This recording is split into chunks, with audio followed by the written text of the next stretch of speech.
Chapter 240. The glasses fell on the smooth table and made a soft sound. It was a little harsh.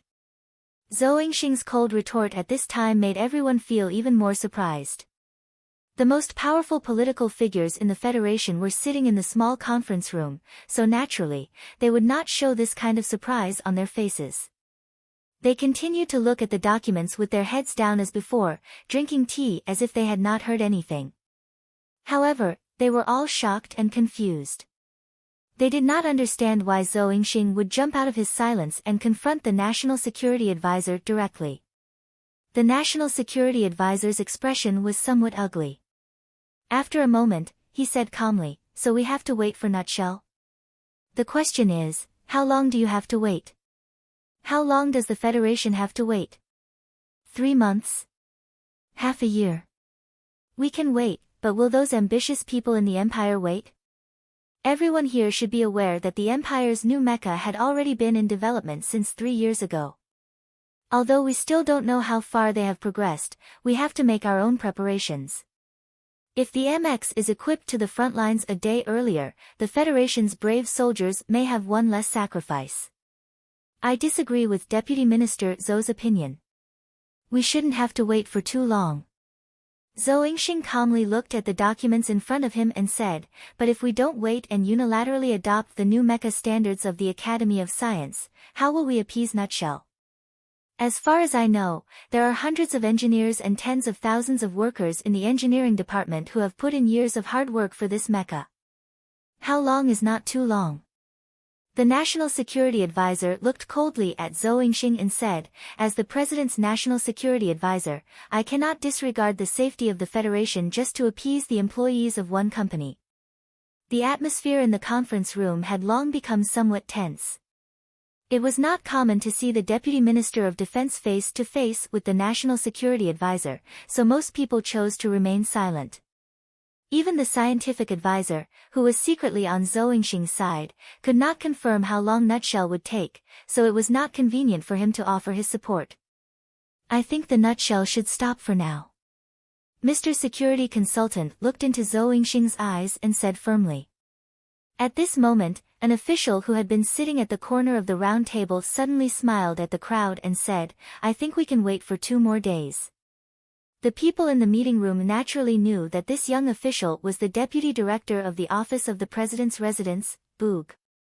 As the Deputy Director of the Office of the President's Residence, his level of authority was not high, but because of his relationship with the President, he was able to attend the meeting.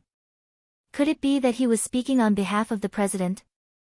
In a moment of doubt and silence, Deputy Director Boog looked at the security consultant and said politely, "The key is time.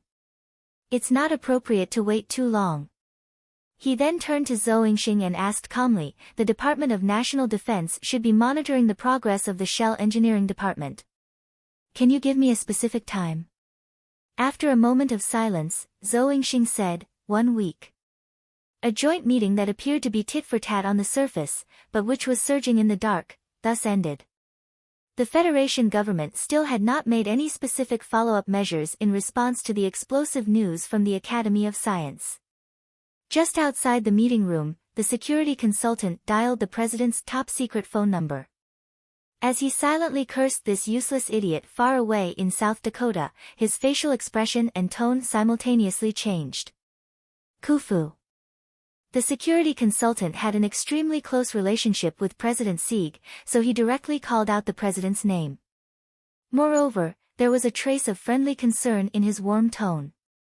"Regarding the matter of the new mecha, what exactly do you think?" President Sieg's angry voice came from the other end of the phone.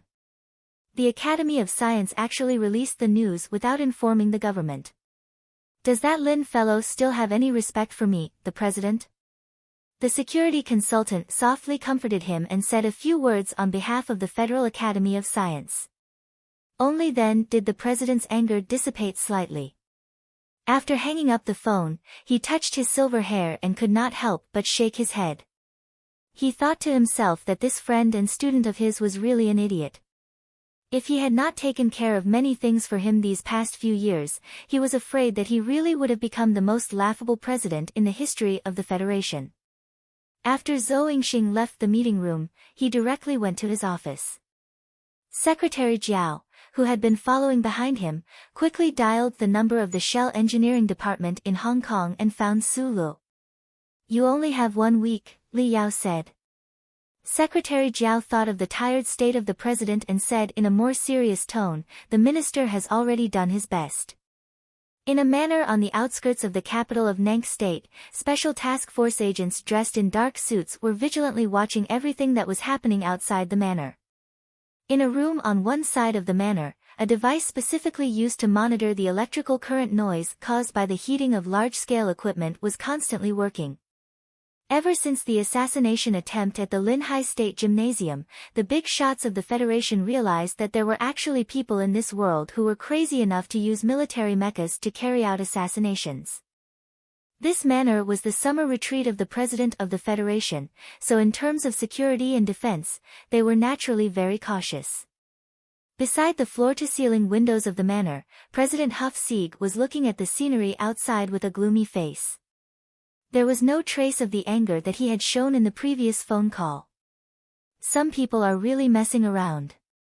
The Federal Academy of Science is in a mess, and Sinal is also in a mess now. The highest leader of the Federation was known for his two opposite personalities, which were cowardice and anger. He had never been highly regarded in the political world, and his popularity was also very low. However, for some reason, he had already been re-elected once. The director of the office stood silently behind the president with the phone in his hand. Sinal was the national security advisor, the president's teacher in school, a friend, and an important figure in the government. There was no doubt that President Huff Sieg's words clearly expressed his dissatisfaction with this person. "There are still a few months before my term ends, but some people are already in a hurry to find their next job." President Huff Sieg's lips curled into a mocking smile as he said, when Senator Pabre was still a lawyer, he had already embarrassed Sinal several times. His company was awarded a large sum of money. No wonder he is so nervous this time. The director of the office stood behind the president and said, "There is still a week for the shell." "A week? That should be enough to satisfy that madam." President Huff Sieg lit a thick stick of tobacco and said vaguely, "I don't care who wins or loses. As long as it's beneficial to the Federation, it's fine. Internal conflicts can't mess up external affairs. I've been resting for the Federation for 10 years just to prepare for the upcoming invasion of the Empire." "No." The president waved the tobacco in his hand. "My successor should have the courage to attack the Empire." The entire Federation was passionately discussing the new generation of the MX mecha in the past few days. There were continuous in-depth reports on the TV and newspapers. The researchers of the Federal Academy of Science suddenly became the most popular interview guests. For the sake of confidentiality, they naturally wouldn't discuss the specific technical parameters and development process of the light purple MX mecha. However, the possible effects of the dual engines had been thoroughly analyzed. In addition to the TV and newspapers, the various forums and microblogs on the internet also played an important role in this mecha craze. Countless military enthusiasts of the Federation spared no effort in analyzing the combat performance of the MX mecha through the limited video data available. Countless people fantasized about the brave soldiers of the Federation operating the powerful mecha and defeating the barbaric invaders in the war against the Empire's invasion. In the blink of an eye, the patriotic passion of the Federation was fully aroused. Everyone was discussing the mecha, the dual engines, the electron jet, and other technical terms that they didn't understand before. Following this discussion, the Federal Academy of Science's position in the hearts of the people became more and more noble. Dean Lin, who led the development of the new mecha, also received unprecedented respect. In this atmosphere, even the most important autumn offensive of the presidential election was about to be forgotten by the media and the people. Only a very small number of people knew that the public support that the Federal Academy of Science gained from this incident was about to be converted into political support for the election of Ross Medellin's presidential candidate partner. On the surface, the underground nutshell engineering department of the Harbor City Industrial Park wasn't affected by this craze. All the engineers continued to follow the established schedule, silently and diligently carrying out their work. Life had to go on. Although that faint sense of disappointment still shrouded the space, as long as the Federation government didn't announce it, they would fight for it. The MX mecha parked in the underground warehouse was nearing completion. In the isolation room, on the assembly line, countless components were being assembled. The wings were attached, and the firepower system was also beginning to be installed one by one on the body of the mecha under the fine control of the mechanical arms. After the second coating, the surface of the MX mecha glowed with a silvery white light. Coupled with the wings on the back, it looked exceptionally beautiful. Beautiful, but it could be forgotten by the entire Federation. Sulu rubbed his dry eyes and licked his dry lips. He looked at the MX mecha in front of him with more confidence than anyone else. It was at this moment that two words suddenly appeared on the gray holographic screen of the workbench. Hello. Sulu was slightly taken aback. He narrowed his eyes and stared at the two small words. Shock grew in his heart. This was the workbench that he had spent a great deal of effort to set up. It could block all wireless communications. How could someone hack into the workbench and send him a signal? Could it be that existence he didn't want to think of again, and wanted to chat with him out of boredom? The intruder didn't frighten Sulu for too long. A second line of small words immediately appeared. I've done a comparison of the components. I feel that some of the designs of the mecha from the Academy of Science are better.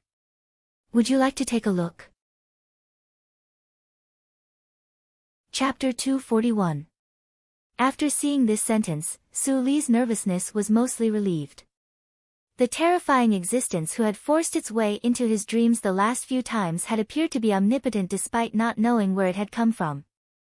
Although he had no clues to grasp, using his engineer's logic, he had already deduced that if the other party was not the Bureau of Proclamation, then it was the Federal Central Computer under the Bureau of Proclamation.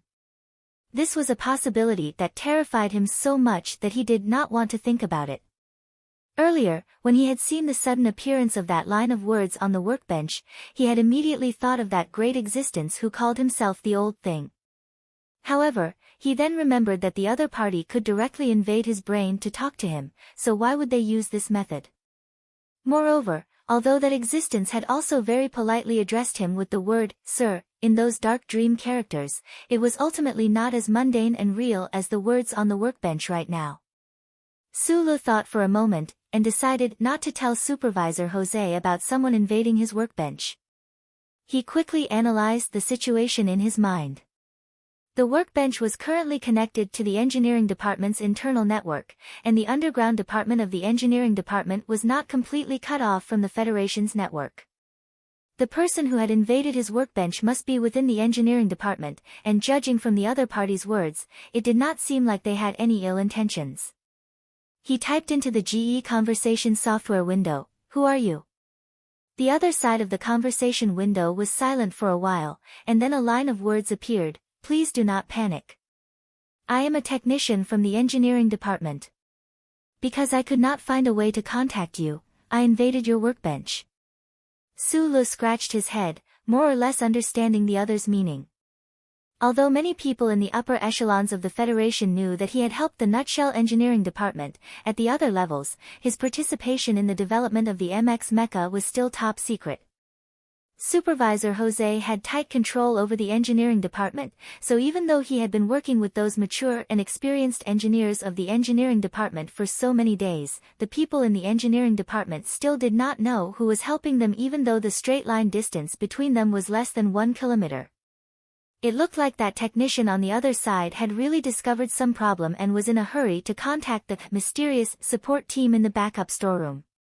He did not have the authority to go through the proper channels, so he had used this method. However, Sulu was a little wary of the other party's technical means. They were actually able to infiltrate his workstation through the engineering department's intranet. It's normal if the Academy of Sciences design is better than ours. He typed on the screen. Is there a problem? The other side sent over a compressed image package, which was then displayed on the holographic screen.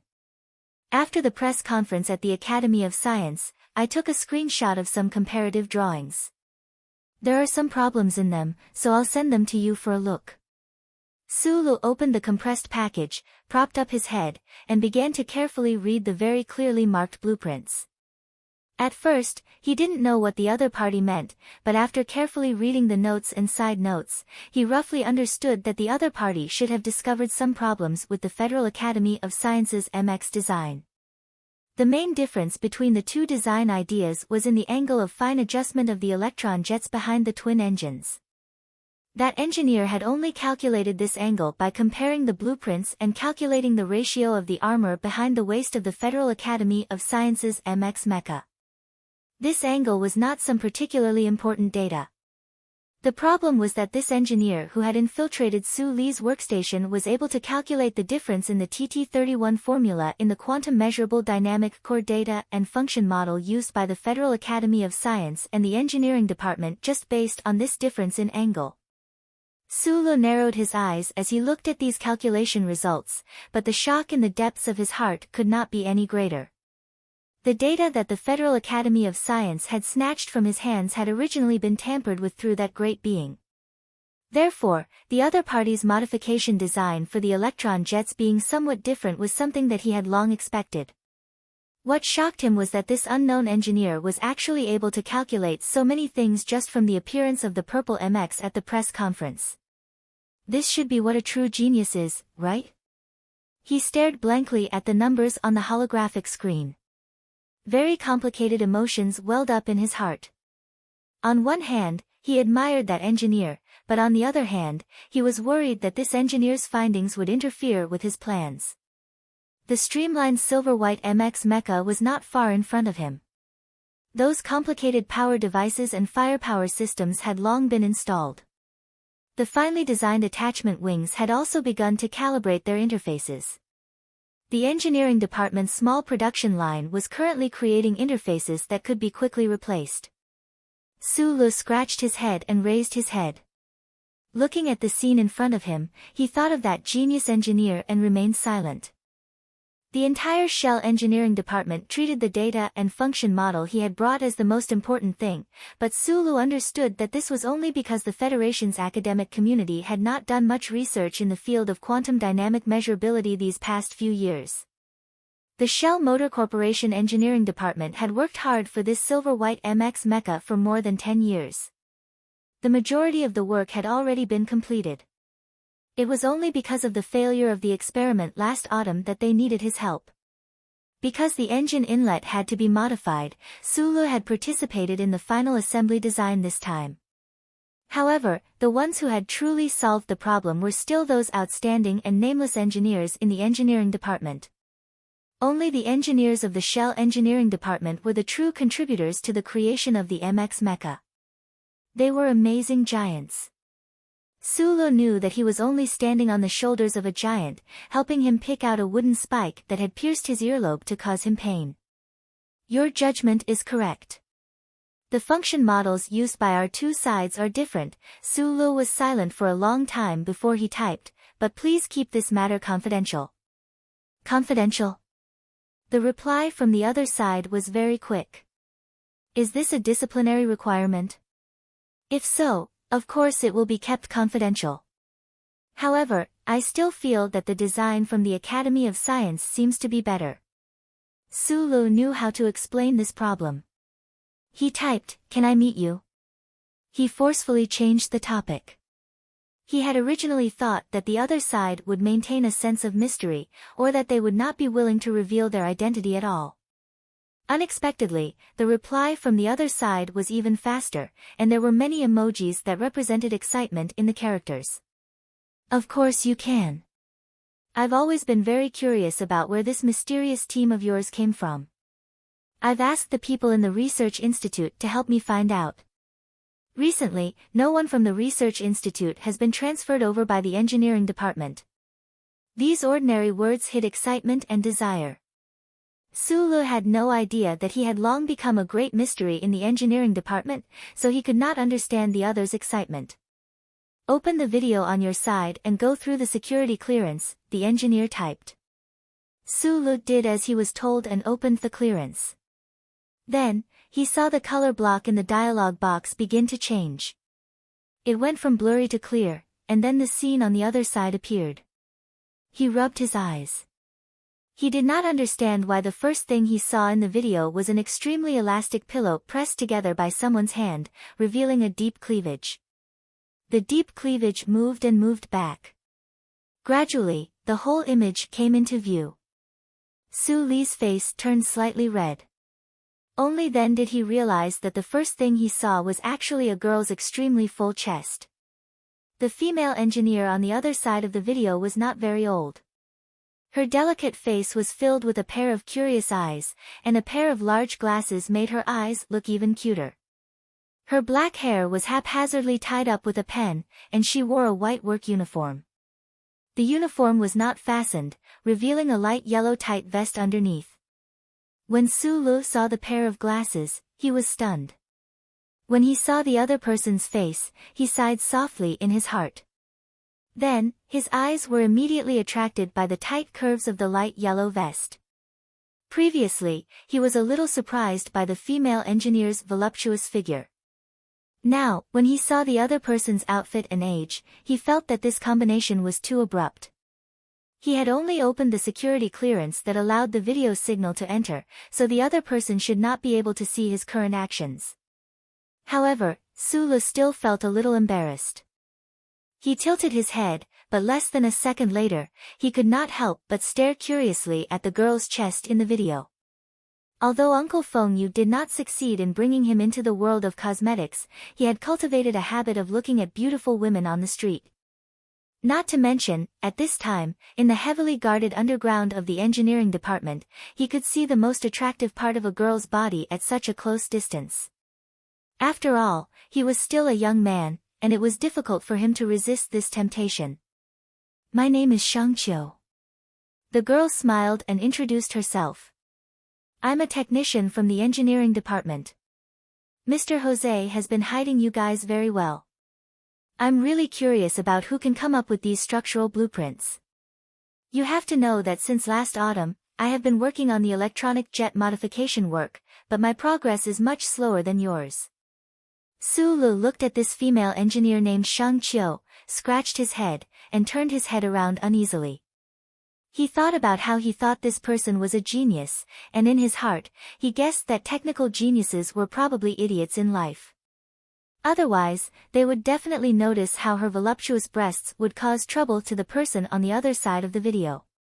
He thought about it and sent a message to the other side, saying, "Engineer Shang, can you adjust the video a bit?" As soon as he sent this message, he heard an angry objection from beside him. Major Lan Xiaolong stared at Su-lu very gloomily and said, "Hypocrite. Such big breasts, and she's an engineer with glasses. How can you not take a second look?" Su-lu was stunned. Only then did he notice that those people had already walked up to his side at some point. That Major Lan Xiaolong, who was in charge of protecting him, was staring fixedly at the screen, while Bai Yulan was standing to one side with her hands folded in her sleeves. Meanwhile, Zhou Yu was looking at him with a strange expression. "There's no need to keep it a secret anymore. The engineering department has been guessing at your identity for a long time now, even going so far as to make a few calls." Supervisor Jose came to the side of the group and said with a smile, "The Shang Qiu who invaded your workbench is the most famous technical fanatic in the engineering department, and also my most capable subordinate. She is the most eccentric technician in the engineering department, and also the most impressive. Generally speaking, we all think of her as a freak." The final design of the MX mecha was largely due to her contributions. Zhou Yu shrugged and added, "Of course, now I feel that you're a bit more of a freak than her." Major Lan Xiaolong reluctantly watched the video move from the voluptuous breasts to Shang Qiu's face, and said seriously, "I only know that this is definitely the technician with the biggest breasts in the nutshell engineering department." Just as Zhou Yu had said, Su-lu had joined the research and development team of the nutshell engineering department, restarting the final repair work of the MX mecha. These past few days, the two sides had not met each other, but they had worked together with great rapport. This caused the hundreds of technicians in the engineering department to develop a trace of admiration and endless curiosity towards the technical support team in the backup storeroom. They did not know when such an outstanding technical team had appeared in the Federation. However, since they were engaged in a confidential business, naturally not many people would ask about it. Even if they did, with Supervisor Jose and Zhou Yu's protective nature, they would not tell them. Therefore, speculations about this mysterious technical team gradually spread. Many people believed that it was those old professors from the Research Institute, some believed that it was the Federal Academy of Science that had come to provide support for the overall benefit of the Federation, and some believed that it was the Board of Directors that had invited those researchers from Guzhong Corporation. After all, Guzhong Corporation's multi-engine technology was ahead of the rest of the Federation. Many people knew about the conflict that had occurred on that rainy night, but that incident only added to the mystery surrounding those people in the backup storeroom. A technical team that was qualified to be carefully protected by the active Federal Army, just by imagining it, one would feel that it was somewhat unfathomable.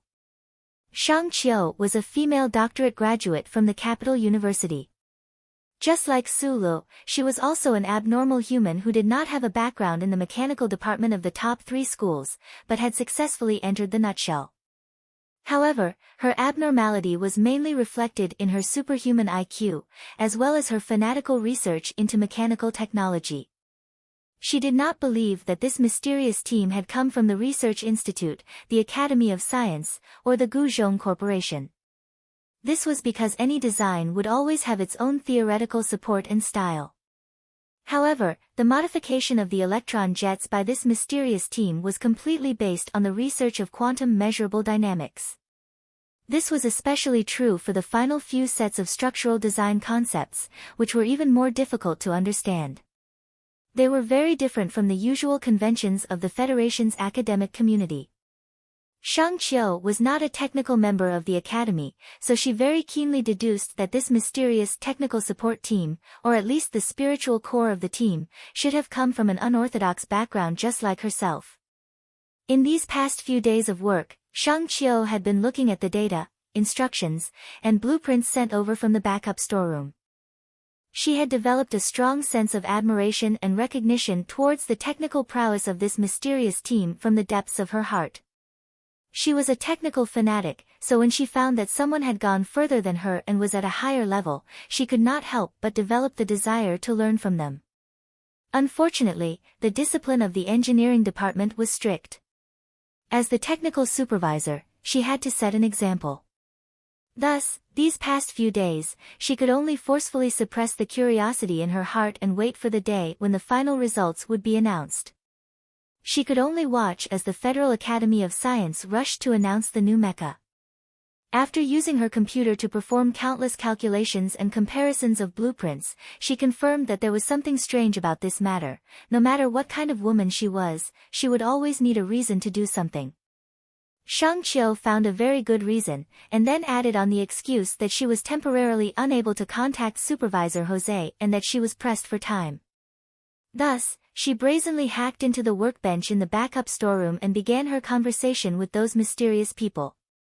This was the first conversation between Shang Qiu and Su Lu. Neither of the two parties involved in the conversation would have expected that from then on, this conversation about technology would run through the rest of their lives. And from a certain perspective, it would also change their lives and affect the lives of many others. If it's not a breach of confidentiality regulations, can you reveal a little? What's your name? How many people are in your team, and where are you from? Who is your technical supervisor?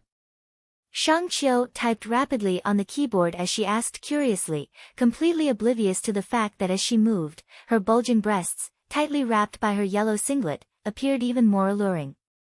The other side of the conversation box was silent for a moment before responding, "My name is Su Lu. I'm from Whitewater Company. Our team. I don't know how many people there are. If we include Zhou Yu and Mr. Jose, then it's 4 people. We don't have a technical supervisor, but if you want to discuss the previous question, you can talk to me directly." Shang Qiu looked at these words and couldn't help but be stunned. She didn't believe the other side's answer.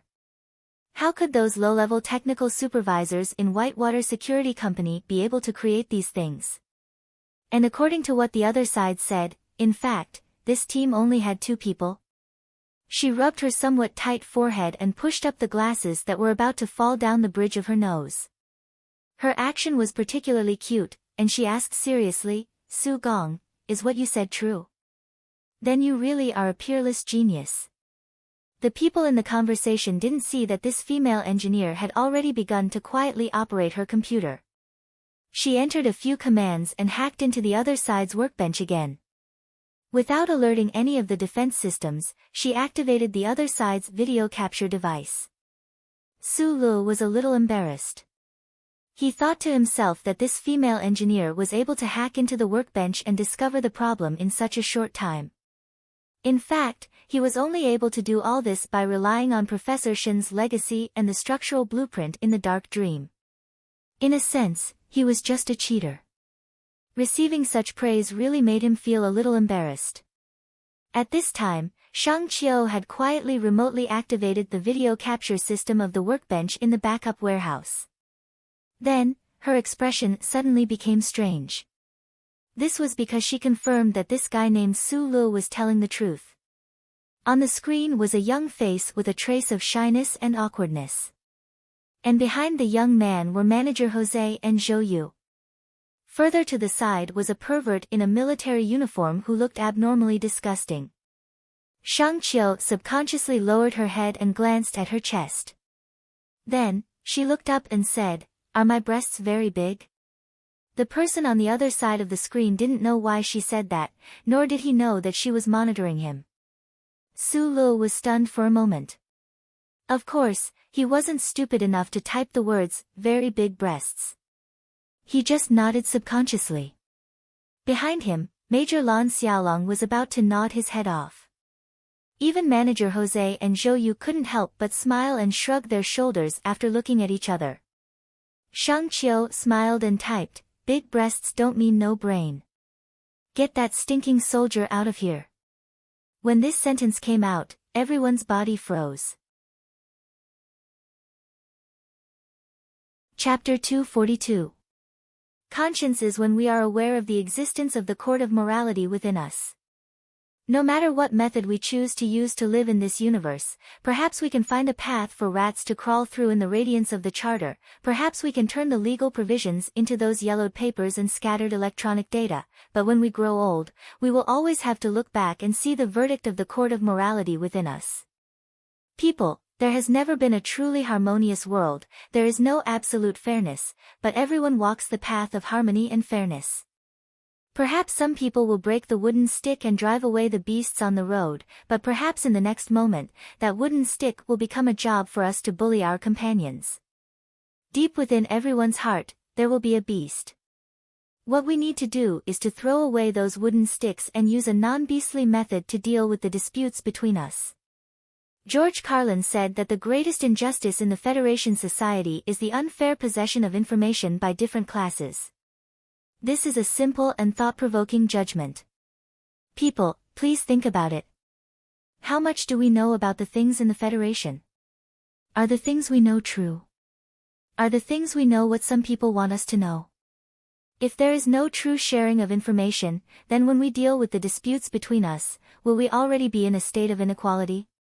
Will we angrily pick up the wooden stick in our hands again? People, we need change. What we need is not a change on the surface, but a change on the deepest level. From the pond of the past, there will be no fish that wants to jump out of the pond. Thinking deeper from the sharing of information, I often associate it with that ordinary building in the suburbs of the capital, that one-way road. I am thinking about how the radiance of the Charter protects the hundreds of millions of people in the Federation to live in a peaceful environment, but do we need to make some corresponding changes? Of course, this should be a matter for many years to come. People, change in the Federation is right before your eyes, and the ones who can push for this change and make this change a reality are you, and only you. The autumn of the 67th year of the constitutional calendar has already arrived, and the votes are being printed under the supervision of the election committee. Your fingers will decide everything. I am Senator Medellin from Region S2. I have come to the pond that is the Federation. I want to make a change, and I need you to vote for me and Governor Ross. This is a sincere and direct request. It had been a few days since Xiao Wenjing had been transferred from the second branch of the district procurator's office. He knew that it was probably because of the aftermath of the murder case at the entrance of Hushan Road. This office was located in a building next to Charter Square.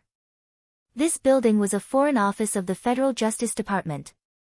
Until today, he only knew that this office should belong to the Investigation and Law Enforcement Department. However, he did not understand why the recent documents sent to the office seemed to be applications for the appointment of an independent prosecutor by the Federal Management Committee. There were no cases that required independent investigation in the Federation recently. Since he had nothing else to do, he picked up the newspaper in his hand and continued to flip through it, preparing to finish reading Senator Medellin's column. As an inspector of the Federation, he had seen countless dirty deals within the Federation, but he still retained his faith in the judiciary and his love for the system. He was not a person who liked to participate in politics, but he had some feelings for Senator Macklin's article. This was already the 17th article that Senator Macklin had published in the Capital Daily. Since the terrorist attack at the S2 concert in mountainous 4 states, Senator Macklin had used this method to communicate with the voters of the Federation. This former second-in-command of the anti-government army was indeed a political figure recognized by the people of the Federation as St. George's disciple. The 17 political articles included all aspects of the Federation's political and economic life. The language was simple and easy to understand. On one hand, he described the political views of Ross's presidential candidate and himself. On the other hand, he called for the entire Federation to continue on the path of reconciliation and nonviolence. Ordinary language, coupled with this senator's legendary political experience, began to reveal an extremely attractive power. When the first 16 political articles were published, the people of the Federation fought to read them. It was not convenient for the scholars and professors in the academic world to express their opinions, but it was said that they also admired Senator Macklin in private. As a returnee, a member of the opposition, he was very clear about the shortcomings of the Federation's political scene. At the same time, he was able to use this kind of rational attitude to propose reforms. He was not blindly radical. Today was the 17th political article, and also the last one. Senator Macklin changed his usual calm and gentle tone and began to use more eye-catching words and provocative tones. With the concrete thoughts of the first 16 articles as a foundation, this last concluding speech was full of vigor and determination. It does feel a little hot-blooded. This counselor actually dares to mention the reform of the Charter Bureau. He is really bold. Xiao Wenjing put down the newspaper in his hand, crossed his legs, and began to browse the interesting articles on the internet. In the past few days, he was like the average citizen of the Federation, mainly downloading the beautiful blueprints of the MX mecha named Purple Sea. Right at this moment, a notification flashed on the screen. He stood up, tidied up his inspector uniform, and headed upstairs to the office. After entering the office, he saw the appearance of the middle-aged inspector in front of the office. He could not help but be stunned. After a moment's hesitation, he said, "Teacher." The middle-aged inspector's eyes were sunken, his expression solemn. When he heard this form of address, he raised his head and said, "I am now an independent inspector personally appointed by the Minister of Justice." Xiao Wenjing immediately understood. There must be a big case in the Federation. Otherwise, the Minister of Justice would not have let his teacher come out of the academy to take over. He was stunned for a moment before recalling that he had been transferred to this department. Could it be that his teacher had started taking over this case a long time ago? That was why he had been transferred here to help. But the question was, why had he not heard anything about this before? What case is it? He walked up to the independent inspector's desk. On the desk was a small sword that represented the Federation's law and justice. Do you still have confidence in the Federation's law? The middle-aged inspector raised his head and looked at his most valued student. He knew better than anyone else the embarrassing role played by the Prosecutor General's office in the murder case at Tiger Mountain Road. He also knew the student's current state of mind, so he did not answer his question. Instead, he asked such a question. Xiao Wenjing glanced at the small sword on the desk and said very seriously, "Yes." "Well, I can tell you. The case that the Minister of Justice has authorized me to independently investigate is related to Senator Macklin. There are a total of 17 crimes waiting for this senator," the middle-aged inspector said expressionlessly. When Xiao Wenjing heard the name Senator Macklin, heard the 17 crimes, and then connected it to the 17 political articles, he subconsciously thought of many things. A hint of boredom and disgust flashed in his eyes. He said with a slight self-deprecating tone, "The Federation's political schemes are really endless." The middle-aged inspector was not surprised by this student's reaction. This was because when the Minister of Justice first notified him, he also had the same thoughts. Now, Senator Macklin was assisting Governor Ross in the presidential election, but at this time, the Federation government wanted to investigate him. If it was said that there was no political conspiracy involved, no one would believe it. "Just finish reading these materials in my office before you express your opinion." He frowned and reprimanded. An inspector should have his own independent judgment, and not be blinded by the so-called public opinion and external image. "This is the first lesson I taught you. Have you forgotten?" Xiao Wenjing bowed his head and admitted his mistake. He walked in front of the computer and began to seriously look at the materials that had been organized into 4 files. The more he looked, the more shocked he was. He could not believe his eyes. Senator Macklin, who was famous in the Federation for his nonviolent views, was actually the mastermind behind so many terrorist attacks. As an extremely professional inspector, Xiao Wenjing did not spend much time to determine that these materials were definitely not used by someone to frame Senator Macklin. At this time, of course, he did not know that these materials were collected by an excellent spy named Shi Qinghai, who spent countless nights to collect the information. He only subconsciously thought that if these things were verified, the entire Federation would usher in a great shock. After an unknown amount of time, Xiao Wenjing finally finished reading these shocking materials. His eyebrows gradually furrowed. The presidential candidate, after being registered by the election committee, has temporary jurisdiction. He looked at his teacher worriedly. These materials can only be used in a reasonable way, but they cannot be used to help with the prosecution. "What is your judgment?" The middle-aged inspector did not answer the question. Instead, he asked directly. "I think that Senator Macklin is very suspicious." Xiao Wenjing once again organized the materials in his mind and said very seriously. "Senator Macklin has jurisdiction, so the investigation can only be carried out in secret. The Ministry of Justice has already granted the authority, but now the Federation Management Committee will not approve the application to set up an independent inspector, so I am also a temporary guy." Xiao Wenjing understood the main work that had been done in this organization a few days ago. "You have the authority to mobilize the police department, the Federation administration's resources." The middle-aged inspector looked at him and said, "If there is no evidence, you have to find the evidence. Don't forget, we are the Federation, and he is only a suspect. No matter how experienced a politician is, he will never be able to hide in front of the law. Do you have this confidence?" "Yes," Xiao Wenjing replied. "Very good." The middle-aged inspector smiled and glanced at Senator Macklin's political column in the newspaper from the corner of his eyes. He said softly, "I don't know if this vice-presidential candidate has a moral court in his heart, but I want to remind him that the Federation has a real court." Xiao Wenjing nodded, but he knew in his heart that if Senator Macklin was really elected as the Federation's vice president, with the efficiency and decentralization of the Federation Management Committee, it would definitely be impossible to pass an impeachment bill or an independent investigation bill. At least during his term, it would be difficult for the Ministry of Justice to continue this investigation, and Senator Macklin would be very safe. At this time, he suddenly realized that the vote in his hand was also very important. At the same time, on Carbine Street, where the major media gathered in the Capital Special District, an argument that was much more intense than the one in the Ministry of Justice broke out in the editor-in-chief's office inside a building.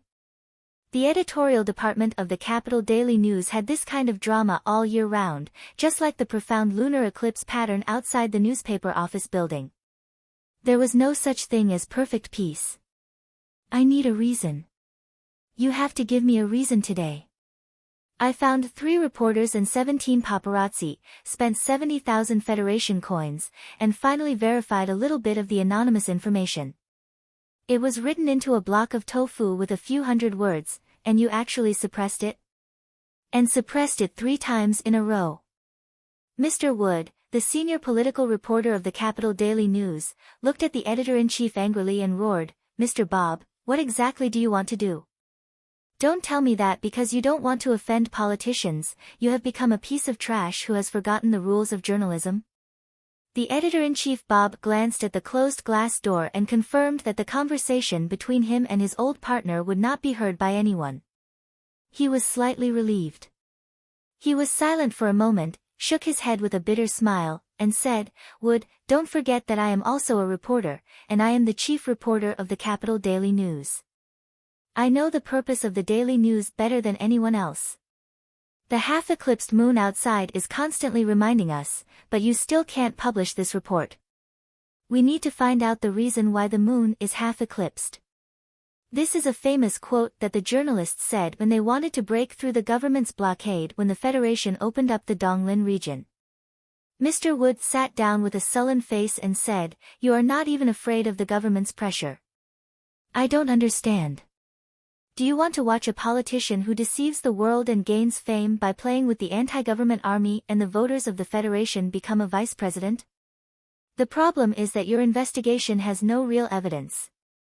The editor-in-chief Bob frowned and said, "You know very well how much pressure the newspaper office has to bear when such a report comes out. The key problem now is that we are not facing the government, but a politician who is deeply respected by the voters of the Federation. We have to be careful in seeking confirmation. Being careful in seeking confirmation is the job of a scientist. Journalists only need to report what they find objectively. As for what readers will associate and discover from these news facts, that is not a problem we should be concerned about."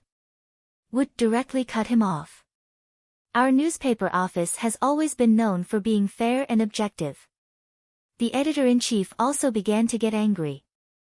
He slammed the table and shouted, "But now you want to use this report to influence the presidential election, and it is a candidate from the opposition, without any real evidence. What will the entire Federation think of our newspaper? Will they think that you or I just published the report based on the self-awareness of a journalist?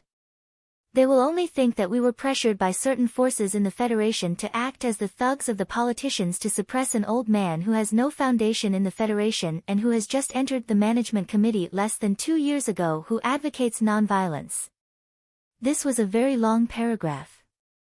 After Bob finished speaking, he was also a bit out of breath.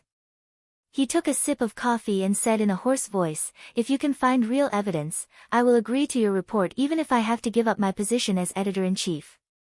But if you can't find it, I can't agree. It is precisely because our newspaper is known for being fair and objective in the Federation that the informant gave us such important information." Mr. Wood was no longer as agitated as before. He said with a trace of pain, "I understand what you mean, but we are only journalists. If even we can investigate the matter behind Senator Macklin, then what is the use of the Ministry of Justice? What is the use of the judges? We are only the explorers of the facts. Those facts are right on your table. If we can't report these, how can we face the trust of the brave informant? There are many kinds of facts. Different ways of writing will give readers different impressions after reading them," the editor-in-chief said tiredly. "I can't take this risk.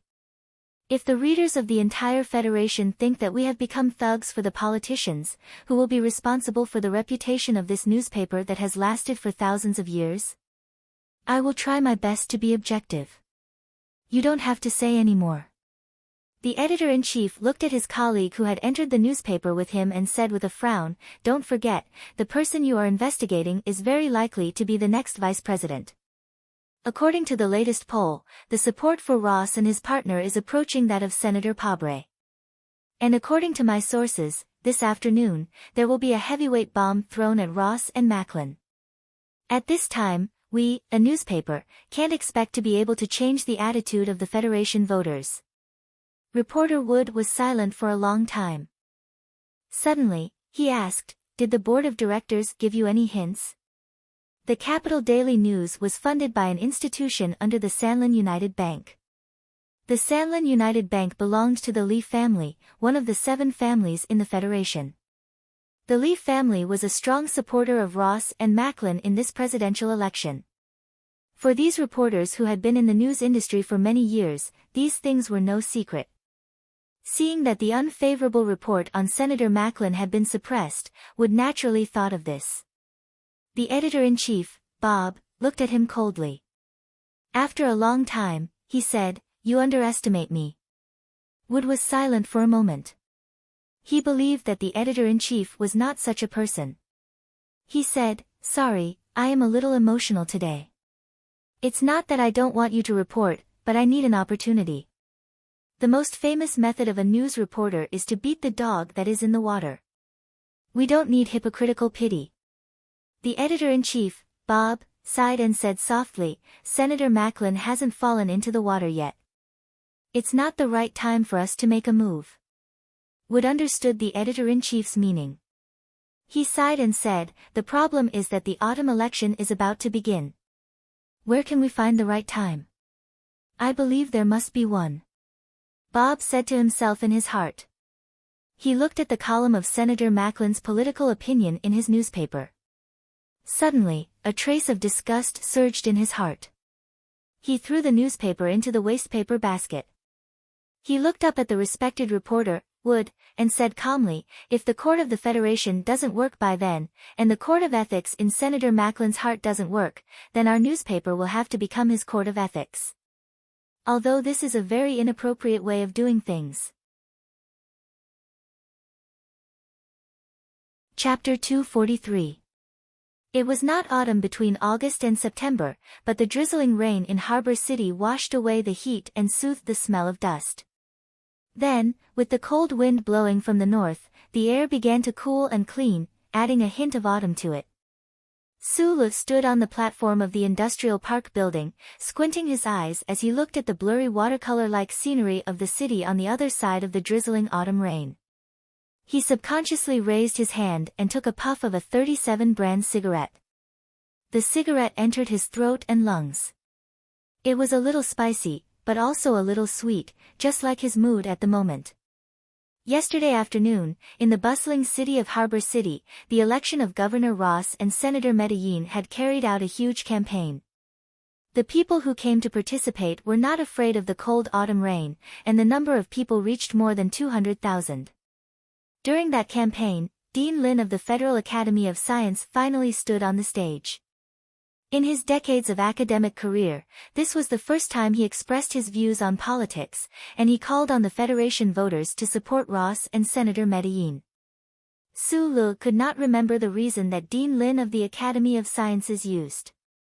It was mostly that he yearned for peace, and every contribution he made to the Federation was to resist the invasion of the Empire, to unite the people of the Federation, and that Governor Ross and Senator Medellin were presidential candidates that he believed to be trustworthy, and so on.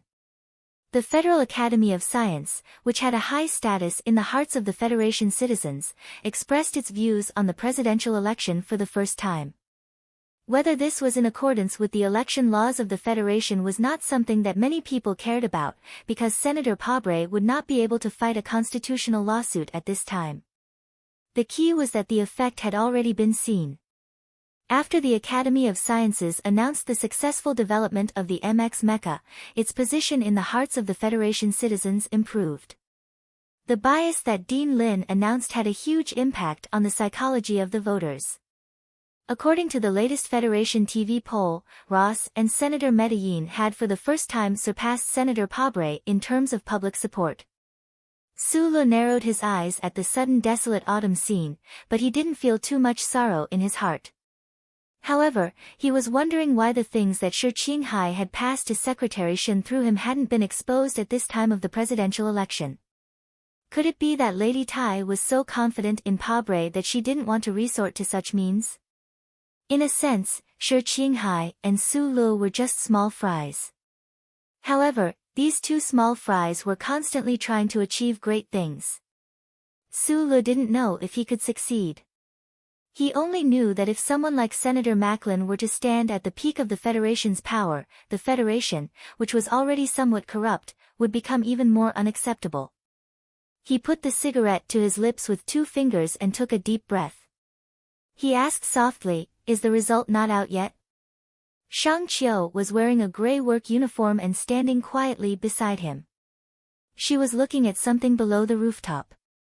There were still some raindrops on her huge glasses. When she heard this, she knew that the young man beside her was not as calm as he appeared to be. She lowered her head and answered, "We have done what we should do. Whether we can pass the final test or not is up to God." Since the video call that day, because there was no longer a need to keep it a secret, the engineers of the Nutshell Engineering Department knew the true identity of the mysterious technical team in the backup storage room. They were shocked that there was only one person in the team. Engineer Shang Qiu came directly to the backup storage room and started working with Su Lu. They didn't know what Su Lu said to Shang Qiu, but this genius female engineer didn't ask about the error in the core data anymore. Maybe she knew the truth, so other than the two of them, no one else knew about the secret of the new MX machine named Purple Sea from the Federal Academy of Science. They were both engineers with extraordinary talents. From the beginning, Su Lu and Shang Qiu's communication was very smooth. No matter what idea he came up with, this female engineer seemed to be able to use the current technology of the Federation to find a way to realize it. And every time Shang Qiu came up with a vague idea, Su Lu could use his knowledge, the ideas taught by the uncle, and the complicated blueprints in his mind to give her some inspiration. This kind of extremely tacit cooperation had actually started a long time ago, before the two of them had even met. Shang Qiu had always been in charge of the finalization of the MX mecha.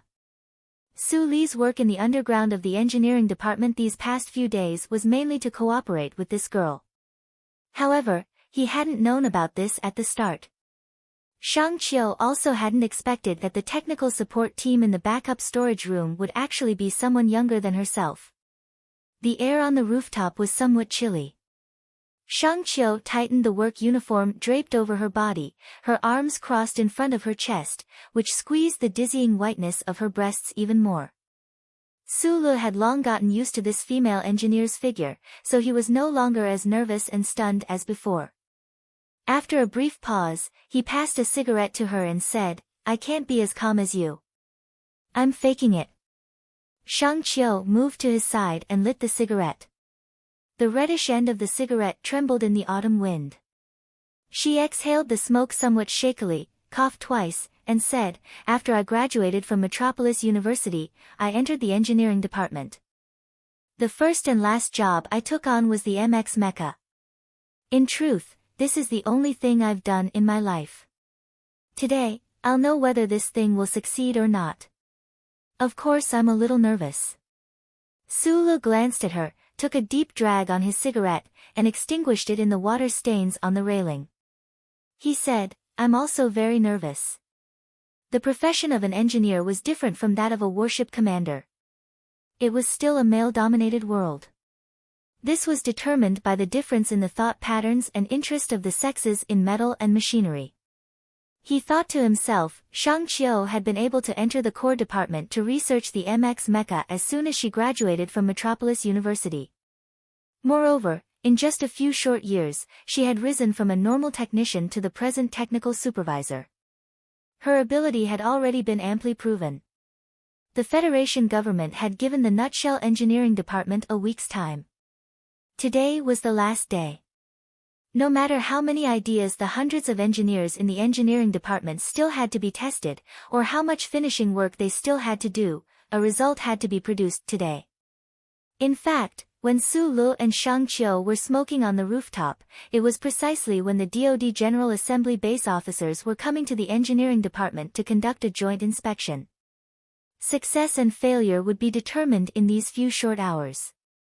Just as Shang Qiu had said earlier, what they needed to do had already been done. There was no point in staying in the storeroom any longer. Thus, they simply left the storeroom and came to the rooftop to bask in the autumn rain and scenery. It was as if this was the only way to leave that tense and stifling atmosphere. Speaking of which, it was very strange. The engineering department's MX Mecha was currently undergoing inspection, but the two most important and crucial engineers were hiding outside, not thinking or daring to care about those things at all. Almost at the same time, Mr. Jose's voice rang out from Su Lu and Shang Qiu's communicators. The two of them exchanged a look, and from the other's eyes, they both found that Mr. Jose's tone did not reveal anything. This pair of young geniuses very tacitly wiped away the rainwater on their foreheads and walked silently into the building. When they reached the entrance of the building, Su Lu threw the extinguished cigarette butt into the dustbin. Shang Qiu paused for a moment, and then did the same. The two of them followed the passageway into the backup storeroom. In the past, the storeroom was abnormally spacious and quiet, with only the sound of assembly lines and mechanical arms. Today, however, it was abnormally lively, because many people had come. Although those people were all standing in place at the moment, not whispering to each other, this atmosphere made Su Lu feel a little uncomfortable. He looked at the silver-white MX Mecha on the platform in the distance, and then at the seemingly small figures below the tall mecha. He narrowed his eyes. The director of the Ministry of National Defense's General Assembly base had come, and so had the CEO of the Shell Motor Company. There were also many technical personnel from the military and the Research Institute. These people were all wearing dust-proof and radiation-resistant work clothes, goggles and full equipment. They looked just like battleship maintenance personnel walking in space. It was impossible to tell their identities and positions. Su Lu looked at those fully covered test officers, and could not help but think of himself and the others smoking, eating, and exercising in front of the MX Mecha. He could not help but smile. As he walked down the metal stairs, Secretary Bai and Major Lan Xiaolong silently came up behind him. One was his personal secretary, while the other was a soldier under the orders of the Ministry of National Defense to protect the safety of others. Naturally, they would not be too far away from him. Major Lan Xiaolong looked at Shang Qiu beside Su Lu, and raised an eyebrow, a hint of ambiguity in his eyes. Bai Yulan, on the other hand, maintained her calm and ladylike expression, her head slightly lowered. Su Lu did not ask about the results of the inspection, because since Mr. Jose had informed him, the results would have to wait at the front. Su Lu and Shang Qiu walked towards the MX Mecha. The sound of their footsteps was not loud, but it was exceptionally clear in the storeroom. The officers who had been talking in front of the mecha heard Mr. Jose say a few words, and then turned to look at the young man and woman, seeming somewhat surprised. A loud metallic clang drowned out the sound of their footsteps. The passageway between the backup storeroom and the engineering department had been completely opened, and that extremely thick and heavy alloy wall had been moved to another location. The engineers who had previously been at the engineering department headquarters to cooperate with the inspection work all walked over from the other side to join the people in the storeroom. These engineers carried incredibly complex emotions as they glanced at the MX Mecha that was now standing up on its own, basking in the feeling of being parents for the first time. Then, they turned their gazes towards the approaching Su Lu and Shang Qiu. These engineers knew very well that if not for these two young technicians, the engineering department would never have been able to complete the MX Mecha research and development so quickly. No one spoke. The spacious underground storeroom was silent. Suddenly, the skylight system above the storeroom switched on, and simulated natural light fell to illuminate the platform above. Under the natural light, the silvery white MX Mecha stood tall on the platform, the firepower system on its left mechanical arm fully engaged. The brand new design of the recirculating main cannon was silently and coldly aimed at the sky. The edges of the wings attached to the mecha's back flowed with eye-catching streamlines, as if in the next moment, this new mecha condensed from more than 10 years of Shell Motor Company's hard work would move. Right then, Sulu and Shang Qiu had just reached the platform. He looked at Mr. Jose and Zhou Yu, but forgot to shake hands with these important people. Mr. Jose looked at the two young people in front of him with a complicated expression, suddenly feeling that he was the luckiest supervisor in the history of Shell Motor Company. A few years ago, he had discovered a genius like Shang Qiu in the engineering department, and then the heavens had delivered a freak like Su Lu to him. He nodded his head slightly. No one knew which engineer suddenly clapped, but the sound of clapping soon followed. Like the heavy rain that had just begun to fall that night, the clapping grew louder and louder, more and more urgent. It was as if the rain was getting heavier and heavier, roaring and howling, washing away all the gloominess of the world, leaving behind only the refreshing and clean sky. The thunderous applause rang out, echoing throughout the spacious underground storeroom. Even the CEO and the director of the Ministry of National Defense's General Assembly base began to smile and clap. Countless gazes turned to Sulu and Shang Qiu. Countless claps were either for them or for themselves. The engineers were excited and rejoicing. They knew that the greatest contributors to the success of the MX Mecha's development were these two young people.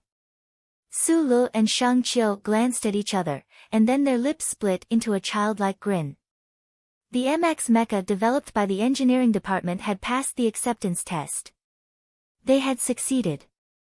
The clapping continued for a long time. Some of the engineers' palms were already red from clapping, so they decided to just stomp their feet and kick up a fuss, as if insisting that Su Lu and Shang Qiu say something at this time. They were all technical personnel. Giving the glory to these two young people was equivalent to giving themselves respect. Su Lu looked around, his smile somewhat dazed. He lowered his head clumsily and bowed his thanks in all directions. For the sake of the Federation's new generation of mecha, the Shell Motor Company had begun research more than 10 years ago. Even before that, there had been scholars and experts working hard. The engineers around them had never stopped working, and some of the older experts had even bid farewell to this world during this long process. Every time Sulu thought of this, he felt that the glory should belong to them, to those who were clapping.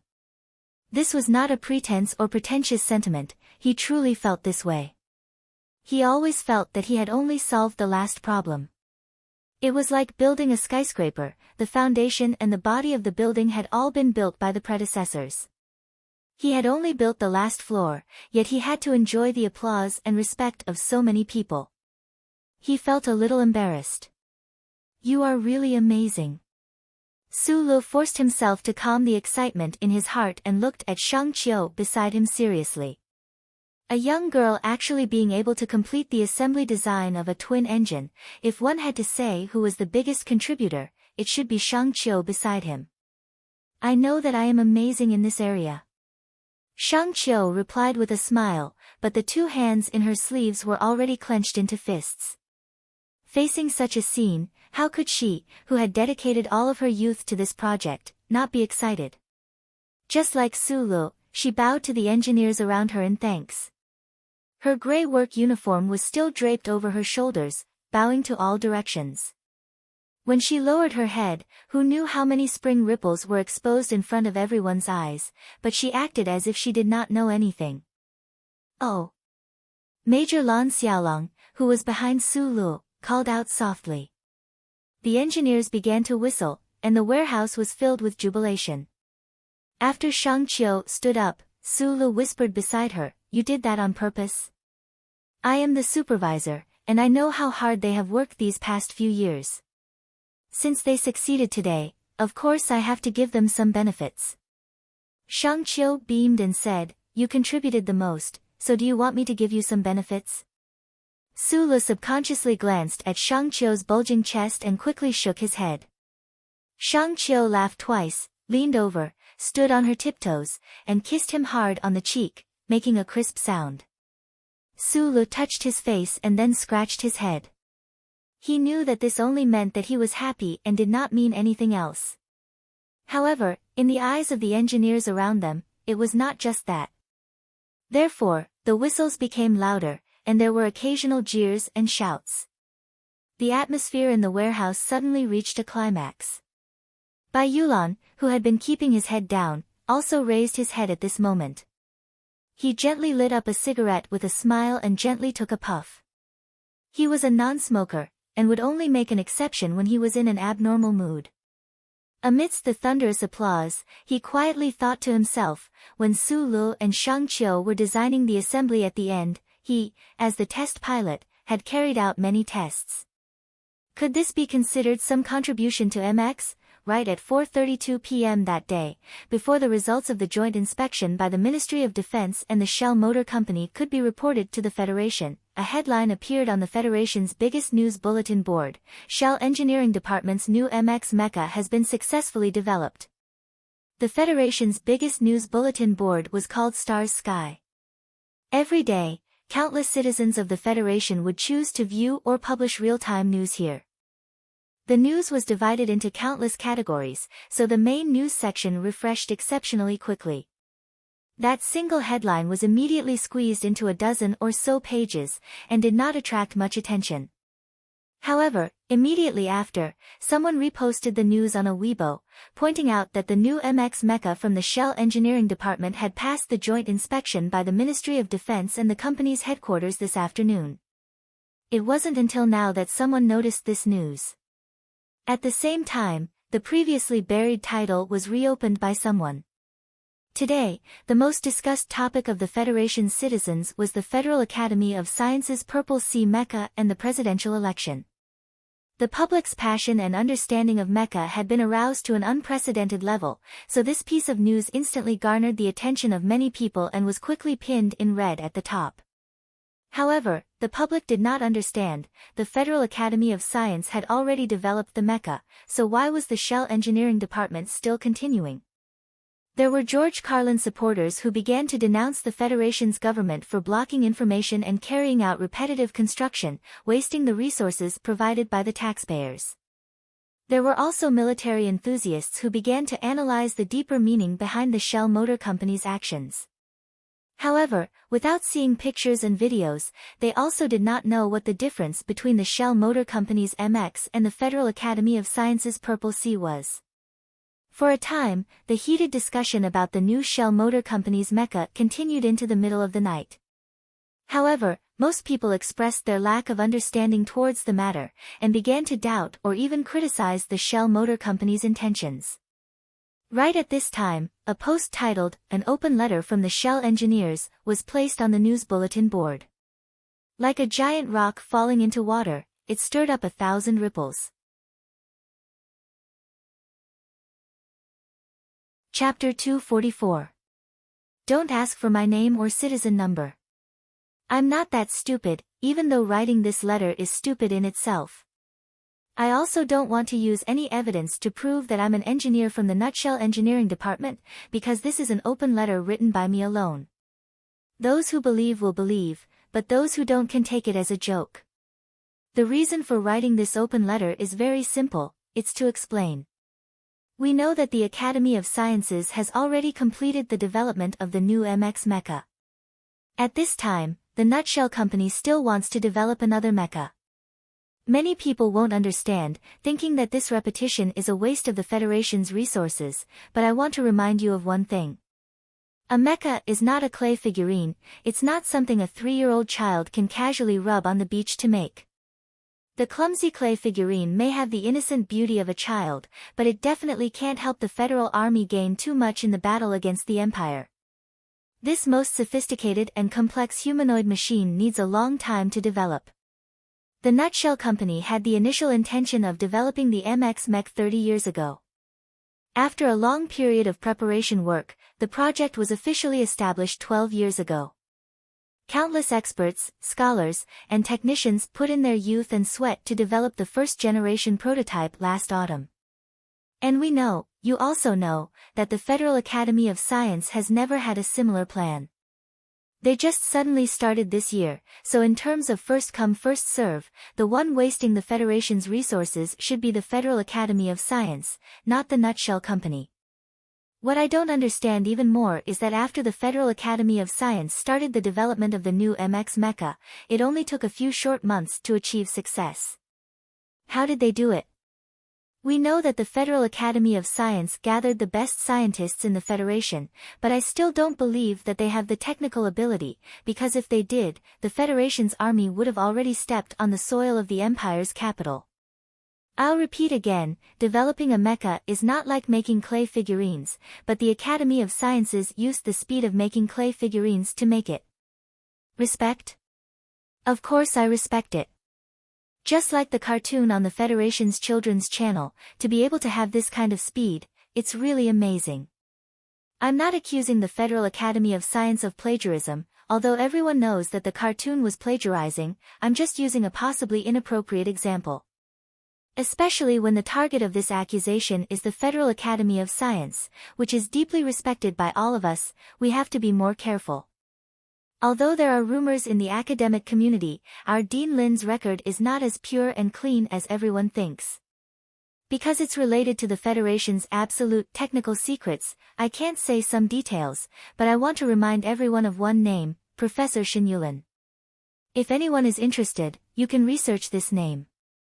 Also, I want to remind everyone that the student who owns all of Professor Shen's academic legacy is one of the technical supervisors of our Nutshell Engineering Department. Just a few months ago, this technical supervisor was under pressure from certain parties and was locked up in the district attorney's office. Fortunately, he has been released now. Whether or not the Shell Motor Company should have developed the MX Mecha, now that it has been developed successfully, the next step is to see whether the Federation government will choose the standards of the Federal Academy of Science or the standards of the Nutshell Company. From the perspective of a professional, I think this is a very simple proposition. I know that this open letter by one person will cause a lot of discussion, but I think, as an engineer of the Shell Motor Company, the conscience of a technical person and the principles of being a human being make me stand up and say these words. I don't want to see people who do things being criticized, while those who only know how to take the fruits of others' labor being made into statues and respected by others. There was a lot of content in the open letter, but it was basically just the tone of the person involved, using the tone of a tabloid to describe the so-called privacy of the Federation's academic community. This was a classic literary format. Anyone who was clear-headed would definitely feel that there were a lot of problems in this open letter. It was just that the things mentioned in this open letter were too explosive, so no one thought about the deeper problems. The open letter of this engineer had a total of 3,700 words.